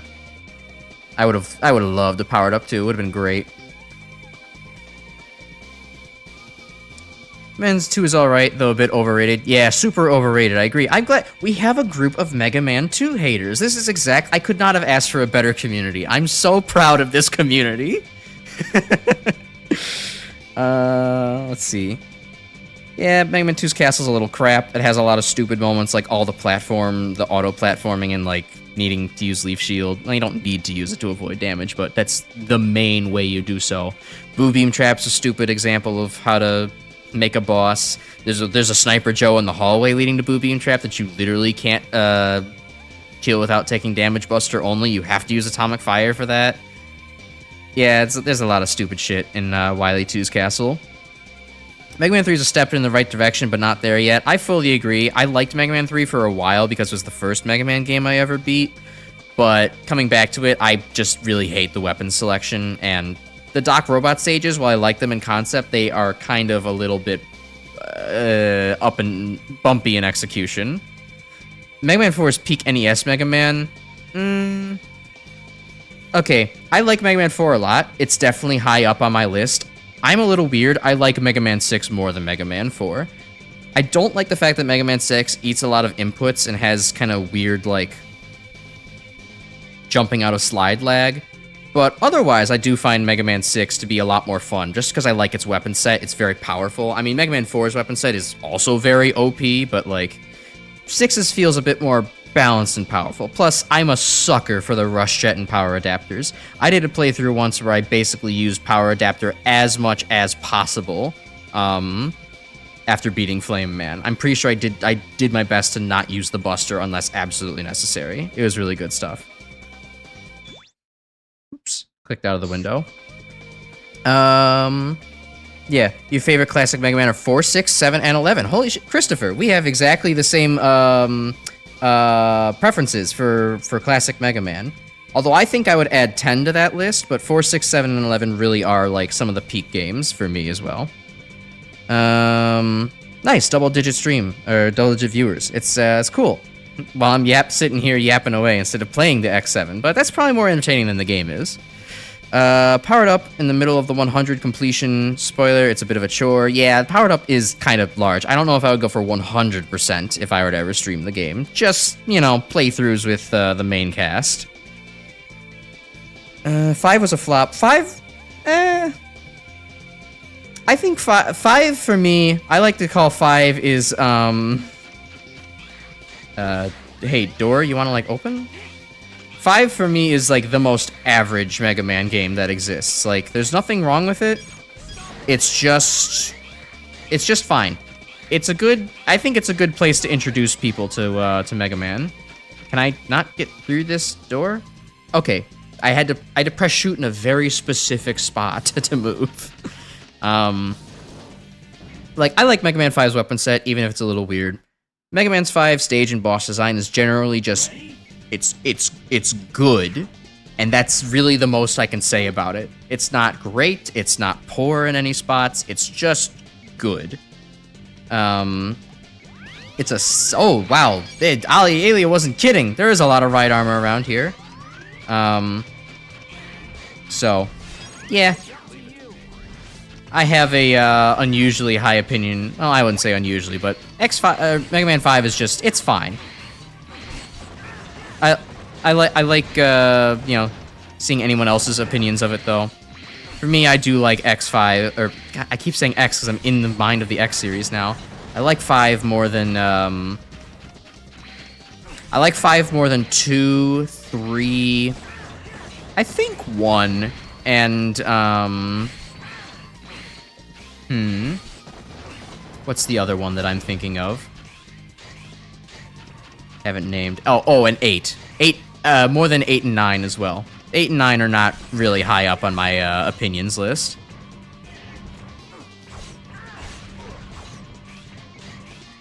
Oh boy, this glaive attacks super slowly.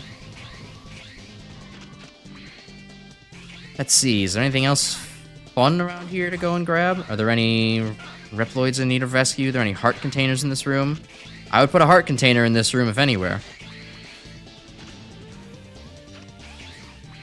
There it is.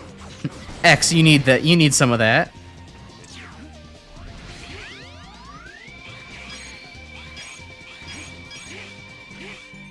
Six is your favorite of the NES titles despite its problems. Hey, same here.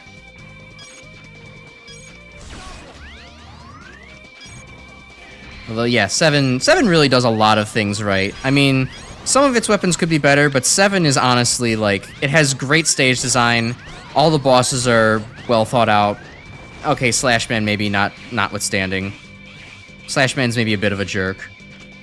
Soundtrack is great. Wily Castle's great. Super adaptive feels awesome to use. And I like how challenging Wily Capsule 7 is.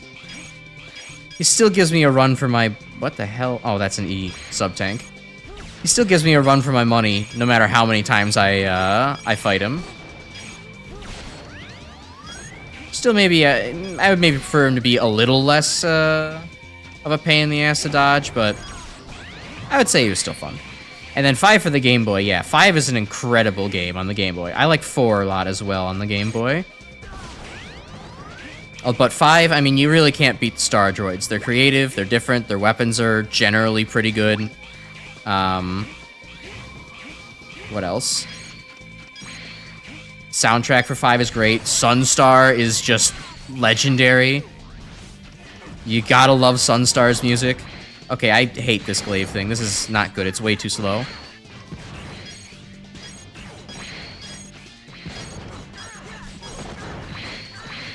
Oh, this thing, on the other hand, has no range. Yeah, let's not Let's not use 0 and die.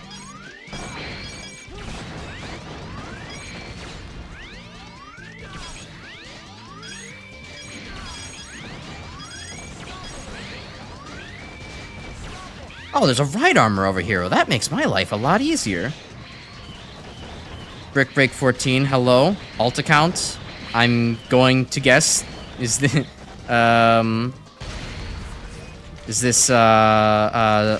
Kules / Yellow Pikmin?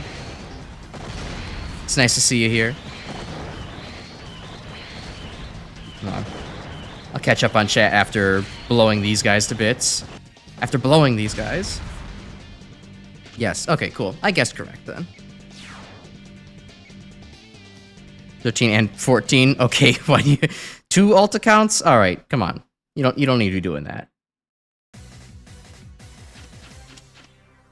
I have to agree. Favorite classic series of 1, 4, 6, 7, 10. Not a huge fan of 11. Only played it twice, so maybe need to get reacquainted with it. Destroy! Oh God, you are loud, Gungaroo. Please. There's only so much excitement for one night. Yeah, no, I think all of 11's weapons outside of the chain bomb are pretty good on their own. And then having the power gear is basically like the coolest part of MegaManX, having charged weapons. It's a really fun experience. I love Mega Man 11 to death. Let's see, so back to powered up. If you play with Fireman, for example, who's weak to Iceman's weapon, yeah, the damage is doubled. It makes for a pretty cool challenge, and I like that aspect of it. 8 was on the easier side, but it was fine. 8 for me is probably... I call 8 the best bad Mega Man game, in my opinion. The main thing about 8 that bothers me is just that the game is very slow. And I guess some of the special weapons leave something to be desired, but like 8 is just... It just has a very, very slow pace. Due to how slow Mega Man moves, you constantly feel like you're in like 0.75 G, and it doesn't make for a very fun experience, in my opinion. But there are a lot of things in 8 that are fun for me. Like, I love having the laser shot, even if it's inferior to the arrow shot. It's just very fun to have something that just absolutely shreds shielded enemies like that. It's very satisfying. There's things about 8 that I do find fun. Although I still have enough problems with the game where I'm like, I don't really think this game is good, per se. At least not a good Mega Man game.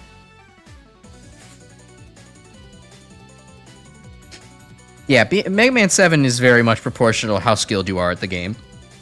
If you're not doing well at it, you're not having fun. I saw some of my friends play it when they just have no, like, very little prior Mega Man experience. And it was kind of like, wow, they're getting their asses handed to them. I could see why this isn't a great experience. But having played Mega Man Classic so much, like, yeah, Mega Man 7 is really great when you have a lot to work with in your repertoire. Mega Man Base is absolutely great on SNES, huh? Alright. Let's not get too hasty here. I have to replay Mega Man and Base at some point. Last time I played on SNES emulator, and I wasn't having the best of times, but I also wasn't having the worst of times either, so. Terra from Mega Man 5 Game Boy is literally just the robot version of Raditz from Dragon Ball Z. I don't know who Radish is. I am villainous to vegetables. So take him and Carrot Kakarot out back and make a dish with them. These are the weakest bars I've ever dropped. I'm sorry. New main account because you lost the other one. Gotcha. I'm not gonna inquire to how you lost your accounts. That is your business. Mega Man Base, your favorite classic Mega Man title. That's an uncommon one. And your first. It's fair enough. If I could get good at Mega Man and Base, I'd probably really enjoy it, given my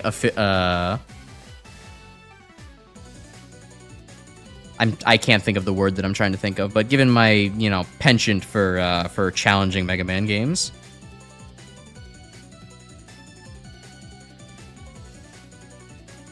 Yeah, Mega Man 8's pretty mid. Loves laser shot in Mega Man 8. Air shot does the same thing. Well, it's a big laser. It's fun. Mega Man 8's art style is cool, but I also didn't like the fact that Mega Man 8 borrowed the whole later X Games thing of, hey, we're going to get rid of, like, the individual pips of energy on the health bar, so it's really hard to tell how much damage you're doing exactly. I didn't like that. But otherwise, I kind of like the jump to a higher definition. And the music is pretty good, too, in Mega Man 8, so. Okay, Grim, you're maybe right. I do like laser shot because it makes a big noise whenever it hits a shield, and that's fun.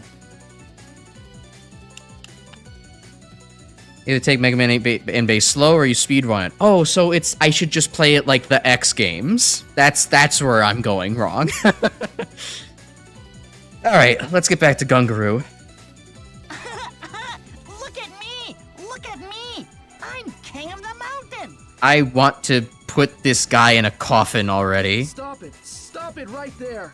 Okay, Do X. you know how hard we worked to rebuild this world? Do you know how hard we worked to rebuild this world? Shut up! Is this the first time you've read English? Shoot, looks like there's no choice but to fight. Okay, X. Cool, thanks. Okay, I'm going to guess that looks are maybe a little deceiving versus Gungaroo here, and, think that his, this is just the health of his mech more than anything else. Oh, camera is not helping.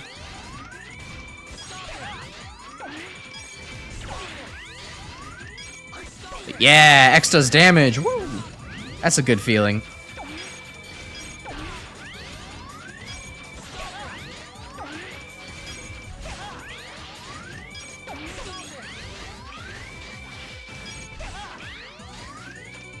Alright, now his mech is down. It's getting our mech. Let's kick his ass.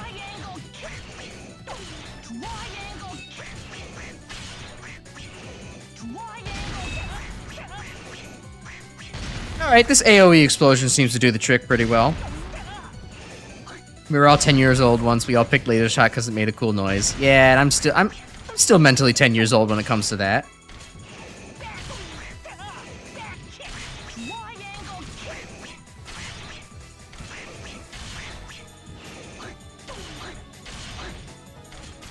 Oh boy, I can't imagine trying to fight Gungaroo as Zero. This would not be a fun experience.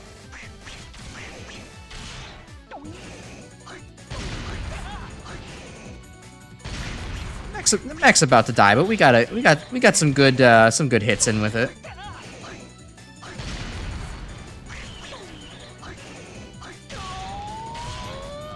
Oh, we made him mad.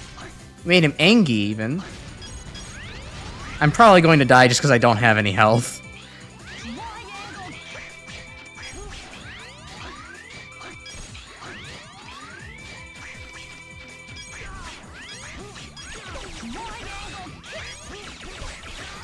Alright, fine. Not exactly the best boss to have X on, considering how dynamically mobile he is.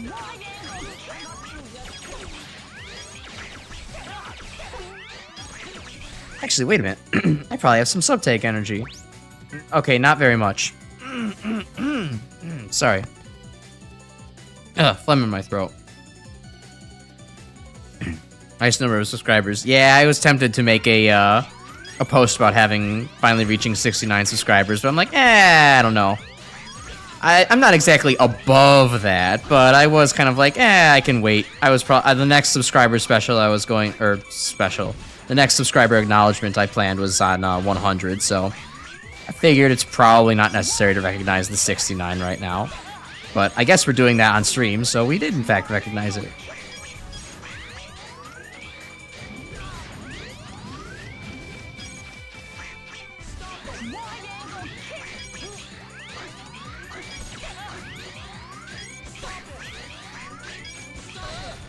Alright. Yeah, wow, sweet. X really makes mincemeat out of these bosses, huh? That is a lot of damage that he puts out. Have a good night, Christopher. Have fun in college. It's it's certainly an experience, but I didn't regret it. Probably a little too late. He probably left. But, oh well. Never tried the arrow shot, but you leave it doesn't pierce. Not as much continuous damage. It does pierce. It's just that the shots that make eventually dissipate after hitting enough objects. I see. Gungaroo should have had an Australian accent. It would have been funny as hell. I mean, the way they did Tunyon's Danish accent? Yeah, I think it would have been funny as fuck.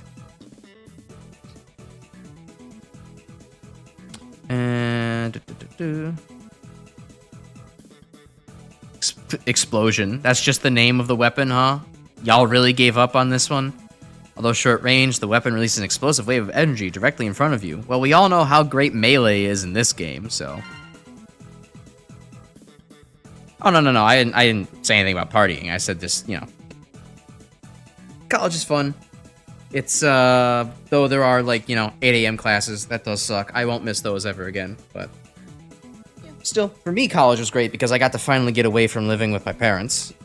And, while my relationship with my parents is not exactly horrible, it is, you know, I was very excited to leave at 18. Let's just put it that way. Yeah.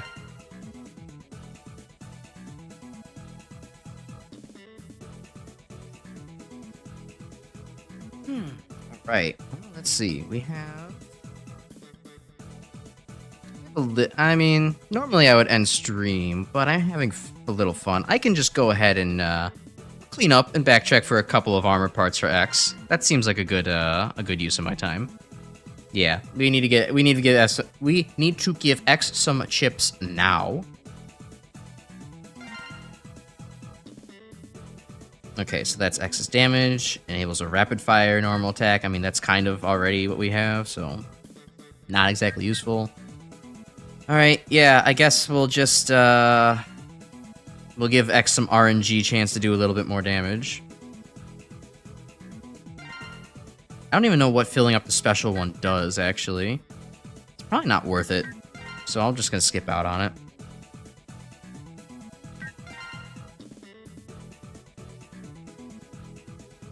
Everyone was freaking out about the TikTok ban and immediately came back. Yeah, with a wonderful message saying, thanks to Donald Trump, or President Trump, we were able to reinstate TikTok. We're working with him, and it's gonna be great, guys. It's like, oh, cool. Love that advertisement for this guy. I don't feel like getting into it right now because we're closing towards the end of the stream, but yeah, not excited about that. Would have loved if everybody was stuck on Xiao Hongshu just for the fun of it. Just for the troll vibes of it all. Hello, Spiffy Trousers. You're an old Mega Man fan. It's been fascinating hearing the opinions of the individual games change through the years. Happy Mega Man 4 seems to be getting recognition these days. Yeah, Mega Man 4 is certainly, you know, a solid title. People do tend to love Mega Man 4. I think it definitely helps that you have people like Pink Kitty Rose, Flashman85, Roll Mithru, who have, you know, also been in the Mega Man community for a long time. And they, some of their favorite games is Mega Man 4 as well. So that definitely helps influence people to see, like, the good aspects of those games.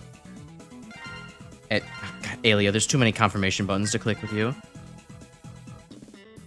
Shoutouts to Nico Evaluates. Is that another Mega Man YouTuber type personality or someone else?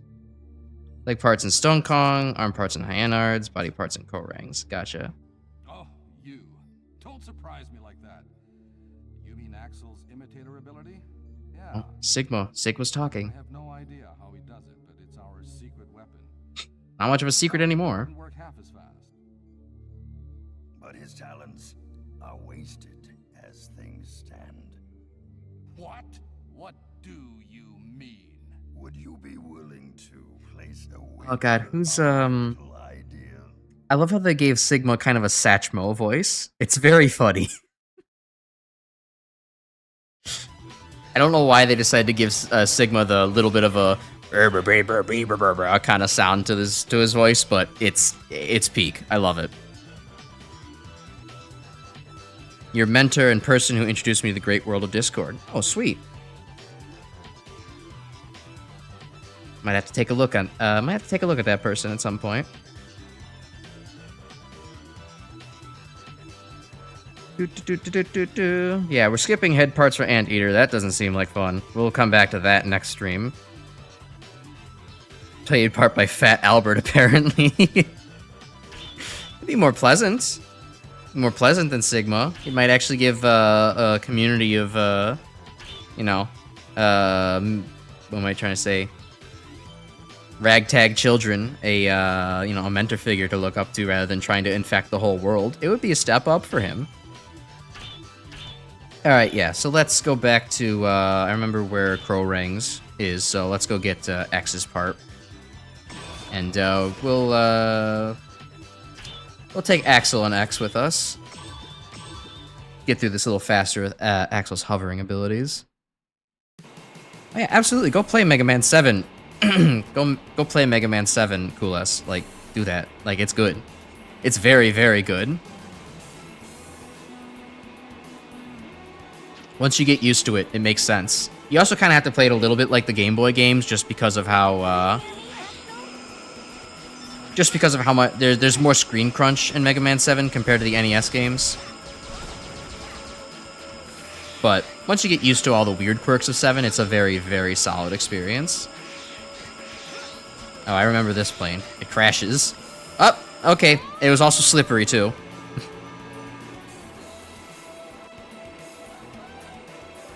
Currently doing X8 with Shadow Rock ZX. Alright. I'll have to check out your guy. Your guy, then. Because, yeah, I was, you could tell who my Mega Man mentors were when I, you know, the 3 that I listed.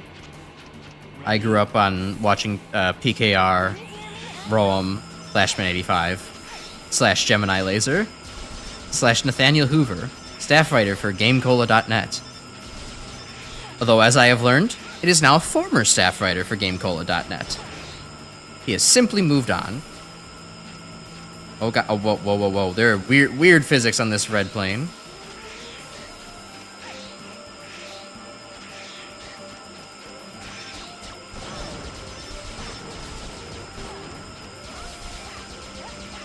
Is this the direction to go? I don't think it was. I think it was the other plane. Yeah, it was the other plane. Okay.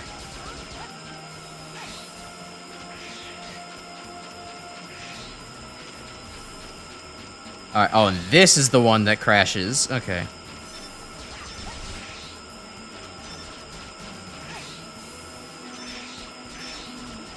No! Axel, don't! Okay, don't dash jump off the wall. Christ, I hate how that happens. It messes with my muscle memory from every other Mega Man X game where dashing off the wall is always the option you want to take. It's just faster.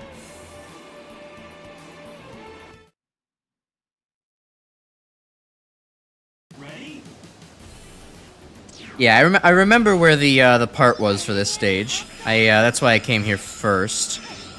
Well, I mean, I also remembered where it was in Stone Kong's stage as well, but figured this would be a good time. Might as well just get. Oh, I picked a random one that I remembered and said, "Yeah, that sounds good. I'll get it. Let's get it that done." Okay, I love how having double pistols actually does not make Axel fire any faster or do more damage. It seems.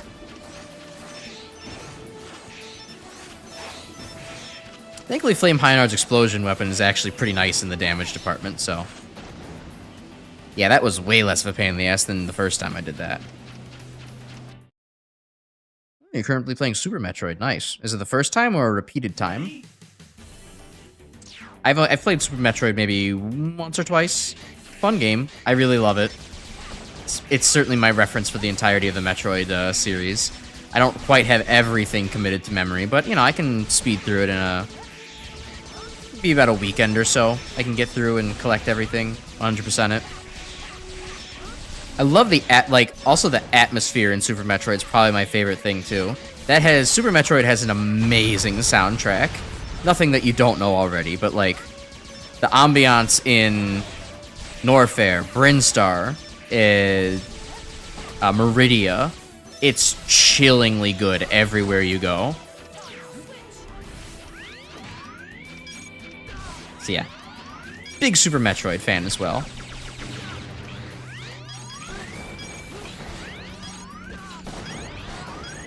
Alright, X, it would be helpful if you could actually shoot these guys and stop getting blocked by the wall. Thank you.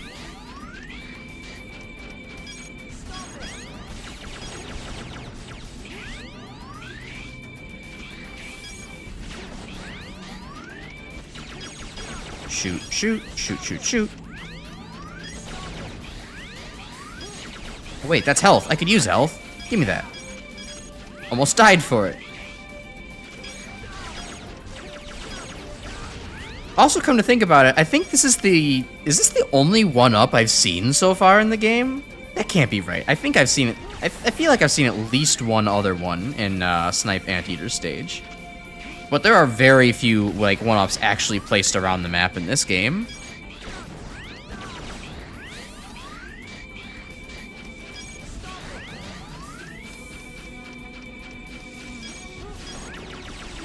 Alright. Nearing the capsule. Let's go grab that. Alright, what you got for me, Dr. Light? Dr. Light in 3D, I should add. Doesn't look so great when he's transparent. X, these custom parts are for you. Wow. With these parts, you'll be able to use Giga Crash. Giga Crash, you say?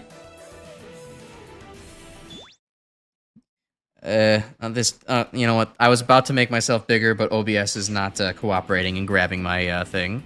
It's fine. Giga Crash. We'll let the joke slide. Activate it by pressing LT and RT at the same time. Okay, it's not gonna...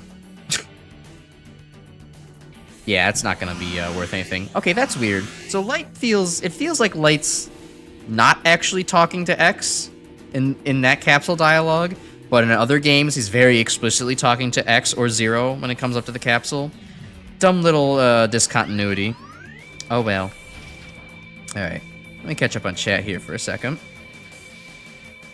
Let's see. Your Mega Man mentors, Grim Specs, were Flashman85, Gemini Laser, Ace Spark, Some Call Me Johnny, Clement J42, MGX guy that introduced me to all the fun X-Series exploits. Oh, that actually reminds me, there was one other Mega Man mentor I had. Even though he didn't really play the Mega Man games, he played, like, packs. He was where I found out, like, about 4MI. QZECWX, a much more obscure Mega Man YouTuber from like several years ago. I used to love their videos. It was great stuff. And they did, but now their videos are actually like worse because the annotations don't exist on YouTube anymore. So if you watch them, they just look like they're completely commentless. But like, now that the annotation feature isn't there, you know, when the annotation feature was there, it was really fun. Just, you know, person had a pretty fun sense of humor behind the scenes. Good writing talent. And played interesting games. It was fun.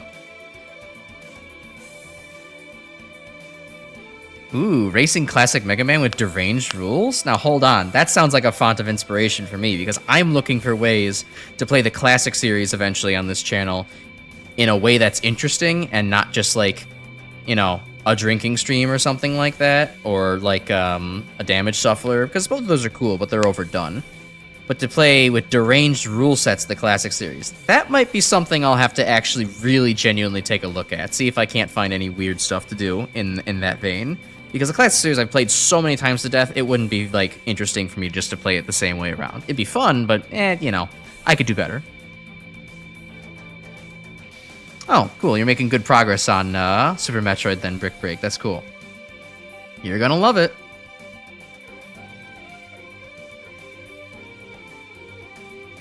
Yeah, I'll probably play Super Metroid at some point on this channel. Maybe a rando or two. Although, honestly, playing so much Mega Man and Doom, it's like, am I subconsciously becoming a Pink Kitty Rose clone? Nah, it couldn't be possible. A fun fact about the X7 Giga Crash, it ignores enemy invulnerability, it straight up hits bosses even while they're off screen. Damn. And QZECWX is your main go-to for any of the Mega Man ROM hacks, but yeah, since the annotation changes, videos get gutted, which is, yeah, it sucks. What a way to ruin a channel. Yeah, neat, I got X. Welcome back, D-Prototype. We have only 2 left. We have the boring-ass, hover bike stage, which I haven't gotten to yet. And then there's Snipe Anteater. I won't be getting to any of them tonight, but I figured I might as well backtrack for some armor pieces, before I close out stream today.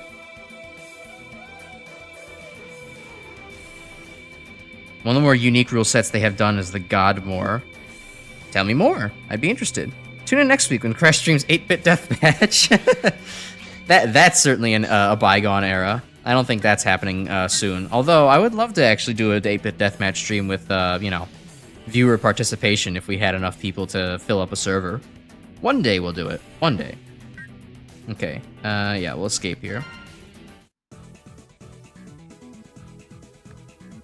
Cutman's Bad Scissors Day. Yeah, that sounds familiar to me, too. It was very... I remember... Yeah.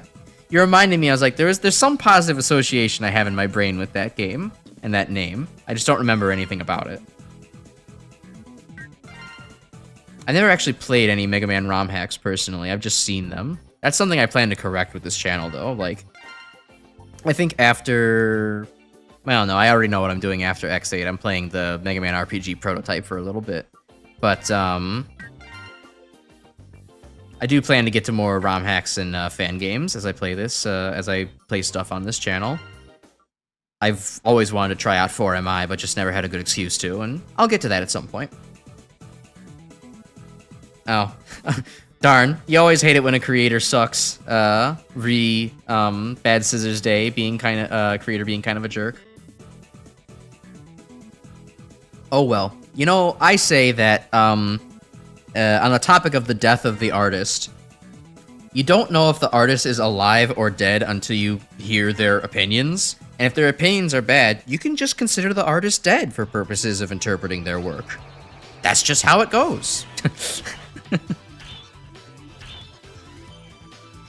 4 players racing a Mega Man game, while 5th guy plays God and orders them all sorts of things. I'm guessing to do all sorts of things. That sounds fun.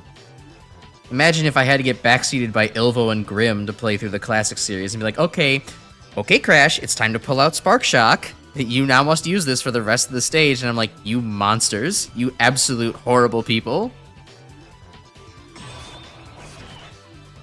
What if their opinions are baked into the work? And then the work is dead too. I don't know. Patch that shit out. Fix it in post.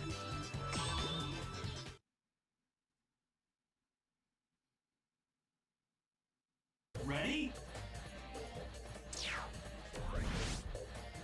Like, you can't use this weapon now or do this in a specific way and I'll reward you. Ooh. Yeah, that would be... That could be a fun way of doing things. I wouldn't mind doing God mode playthroughs then of the Mega Man Classic. That is an idea to have, or that I might make use of. We'll see. There's plenty of time before I actually get to the Classic series on this channel. I certainly don't want to do it too quick. Oh my God! Wow, X does like no damage to these guys.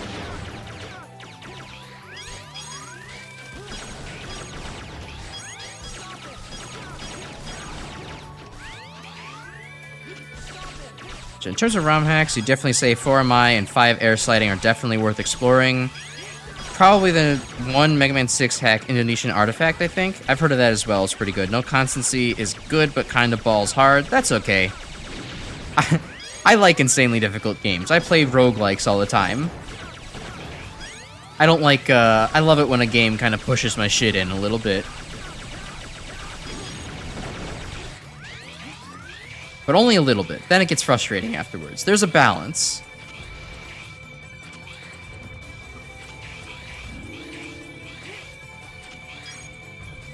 Can X air dash? Oh, X can air dash by default without any armors on. That's interesting. I wouldn't have expected that. Tactics.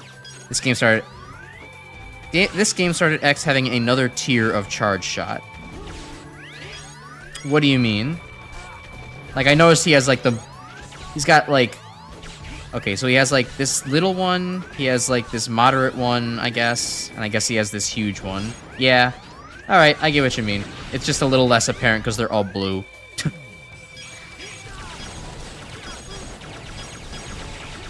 And obviously, like, X1 had another tier of charge shot, but, like...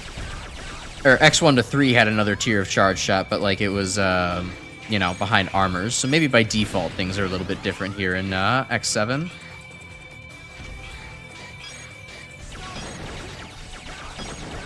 Alright, X, you're telling monkeys to stop it. I don't think that they are exactly... Well, I guess they are sentient, they are robots, but... You may not be really talking to the highest echelon of, people to convince to stop being evil robots. Mechanoloids aren't Reploids. Okay, so I remember the thing was going up on one of these heads, and then there was like a branch that I could, be on. Good God, why are those guys so durable?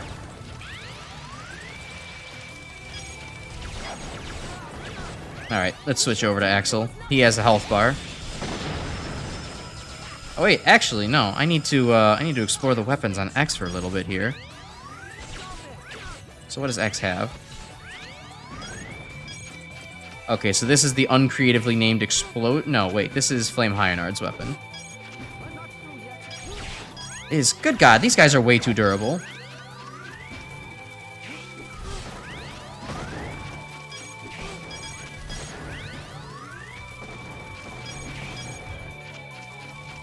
Okay, that's this one. That's the explosion weapon. Yeah, that sucks. With the tornado. Okay, so it's all the same shit from Axel, actually. Axel and Mega Man share weapons. Okay. That's a little pathetic. Oh, wait, hold on. If I hold it?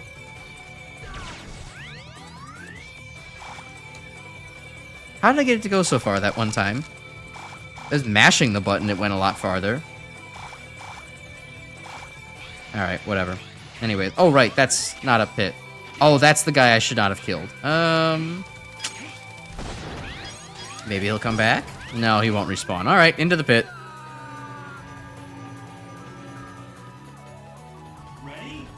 Have you streamed 20XX or 30XX before? I have not, actually, because, I've never actually even played 20XX or 30XX. It looked kind of good, because, like, yeah, Mega Man roguelike sounds like exactly up my alley. But then I don't know.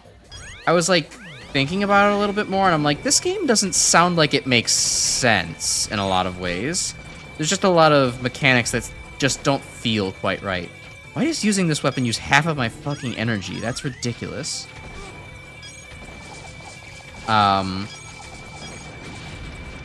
Yeah, no, I just never played 20XX or 30XX just because, I don't know, there was something about the way the game was described, I'm like, I don't feel like I'm going to have fun with this, or at least reading the reviews. I'd probably have some fun with it, but for the time being, I didn't give it a shot. Though, honestly, for stream, you never know, maybe I'll change my mind. Why not? If the people want it, then who am I to deny? Well, we have a second. I'll check up now. Okay, so, oops, didn't mean to hit the pause button. What is triggering the pause button? I'm just setting my controller down. That's weird. Okay, Super Metroid, why is a spring ball the most useful thing ever? Yeah, it's peak. I hate that you get it so late in the game. It just helps with so many situations. A multi-patch Mega Man 2 hacks on top of each other for the hilarity. Ooh, weird glitchy bullshit. Nice. Patch Deus Ex, no constancy, another hack called Absolution. Quick Man's weapon became a flamethrower that shot sprites out of a running Mega Man at various speeds. Ah. I don't know how, I've never actually, like, patched in a ROM hack before, so I have no idea how, that affects things, but given that you're changing the game's ROM, then, yeah, that sounds fun. Just have a bunch of different ROM values actually overlapping and seeing what disaster of a game you get. More obvious in X8, especially since the last tier of charge shot has a unique sound. Oh yeah, that would help. If there was a unique color in this game, it would be more obvious here too. Leg parts, you have a jump dash off a stack of 2 rock... Yeah, okay, so it was back up there. I accidentally blew it up. Because the health was presumably duplicated. Lol. 30XX feels good to play. Alright, I mean, that's a good positive review. I'll give it a shot then. An actual Mega Man roguelike that lets you find very special weapons from the series sounds killer as hell. Yes, absolutely. I would love that. Like an endless mode combined with that kind of roguelike feature be very good. Try to get to Dr. Wily at the end. Then have all sorts of other weird secrets and unlocks you can get along the way. Being able to unlock different special weapons as you actually progress through the roguelike, completing certain challenges, achievements. That would be hella good. Alright, Laser Piss is not... it's kind of working. X7 has a mind of its own. Yeah, a little bit.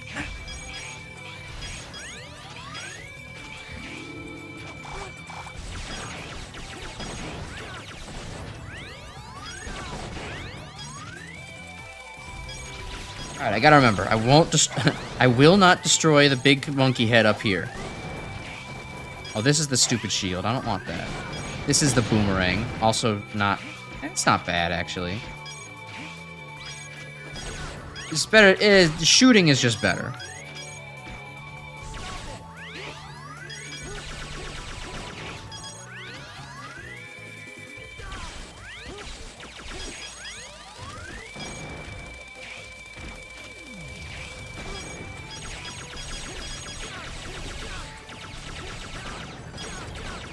Okay, so don't kill these guys. There we go. Alright.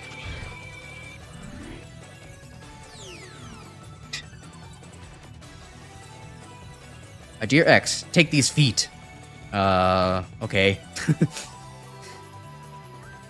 It just feels weird that he's... I know it's a very minor difference. It's stupid. It feels weird he's saying feet parts, especially given how, oversaturated the show feet joke slash comment slash request is. He just wants feet pics from Mega Man. He wants him to open an only feet. And I don't really know how to feel about that, considering that Dr. Light is basically his dad. But you must use them only to do good, promise. Okay. That's the first time Light has been convinced that X might be doing evil out in the world. Didn't seem to bother him with the previous capsules, huh? Alright. Oh, this goofy ass thing. He turns into Knuckles from Sonic Adventure.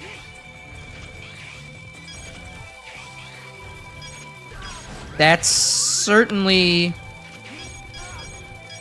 It's certainly a way to do a foot part upgrade. It's different from usual. Alright, we can get out of here too.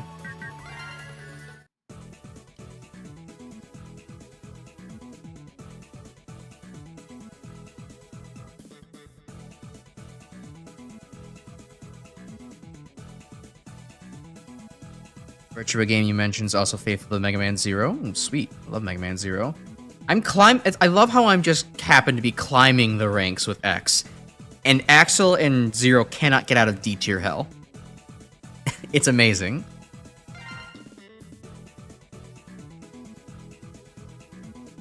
Phased out, what made you go back to reality was laser piss. With my laser piss, I'm gonna piss on the Reploids! But past that, I'm gonna go higher. Yes, I'm going to piss on Sigma. Take that, Sigma. Take my laser piss.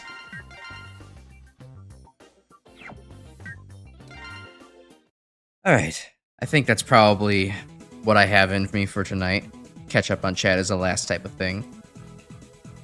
Love how you got an incredibly cursed mental image of X with leg parts shaped like human feet. They would also be gigantic feet too. Don't forget that part of your mental image, because I mean, if you look at the legs of everybody in the Mega Man universe up to Mega Man Zero, every robot up to Mega Man Zero, they have some humongous legs and feet. They are chunky as all hell. X's feet would be like probably double the size of a human foot. It's whack.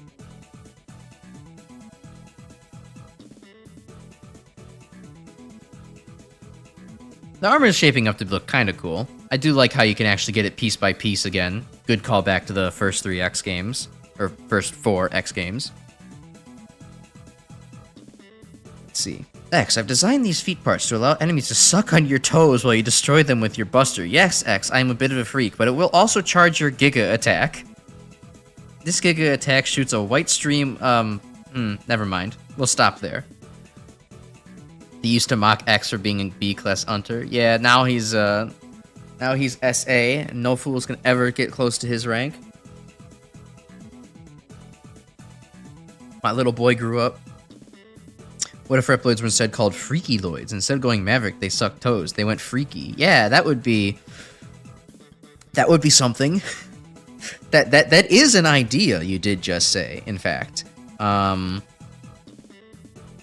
think you should pitch that to Capcom and see what they say. They're definitely not going to, say, we'll get back to you on that. Thanks for pitching your idea. Sigma's second phase is weak to the piss laser. Hell yeah. He's even the size of a moon. Oh, okay. I know exactly what the title of that video is going to be then. Capcom loves Sigma's second phase. They reference it in Devil May Cry 4. Excellent. Alright. Okay, I know I saved twice, but I'm going to save again just because I'm, like, paranoid. I don't want to have to play through all this again. I will say X7 has actually... X7 has been moving along a little bit faster than I thought it would, given the last stream. So my opinion of X7 has risen a little bit since last stream. It is probably still the least fun MegaManX game I've played so far, but you know, I'm outside of Snipe Anteater, I'm having a decent time with the game now. It's not great, but it is okay. It's like mid. It's like a little less than mid. It's like I can tolerate it. It's not really thrilling me, but I'm not getting like upset anymore. You got a foot fetish. Okay, yeah, that's a good sign to close things up for the night. And you would play that Mega Man game. All right. Brick Bake is banned, but that's okay. They have another alternate account. It's cool. Don't worry about it. Yeah, and why the menu screens have random chemicals? I have no idea either, but trust me, I am going to yell about it in the last stream of this game. So we're going to point out meticulously every single thing that's wrong with all of these chemical structures for the last stream of X7. And oh boy, I can't wait to get into that. Mega Man gamer, instead of special weapons, he just obtains new kinks. Yeah, okay. Alright, you need to, Grimspecs needs to go get his freak out, so I'm gonna release him from this hold so he can go and, you know, take care of that issue off stream. So with that, everybody, thank you for joining me for, X7. It was a blast seeing so many people tune in to, you know, this shaky game, all things considered. And we'll be back tomorrow to start up Doom 2. Excited to get a super shotgun on my hands and see what terrors I can pull in you know, the depths of hell. And that'll be it for this week. This is the first normal week of streaming we've had for a while. So yeah, have a good night, everybody, and take care till tomorrow. Wake up, go to bed, and eat your vegetables. So see ya.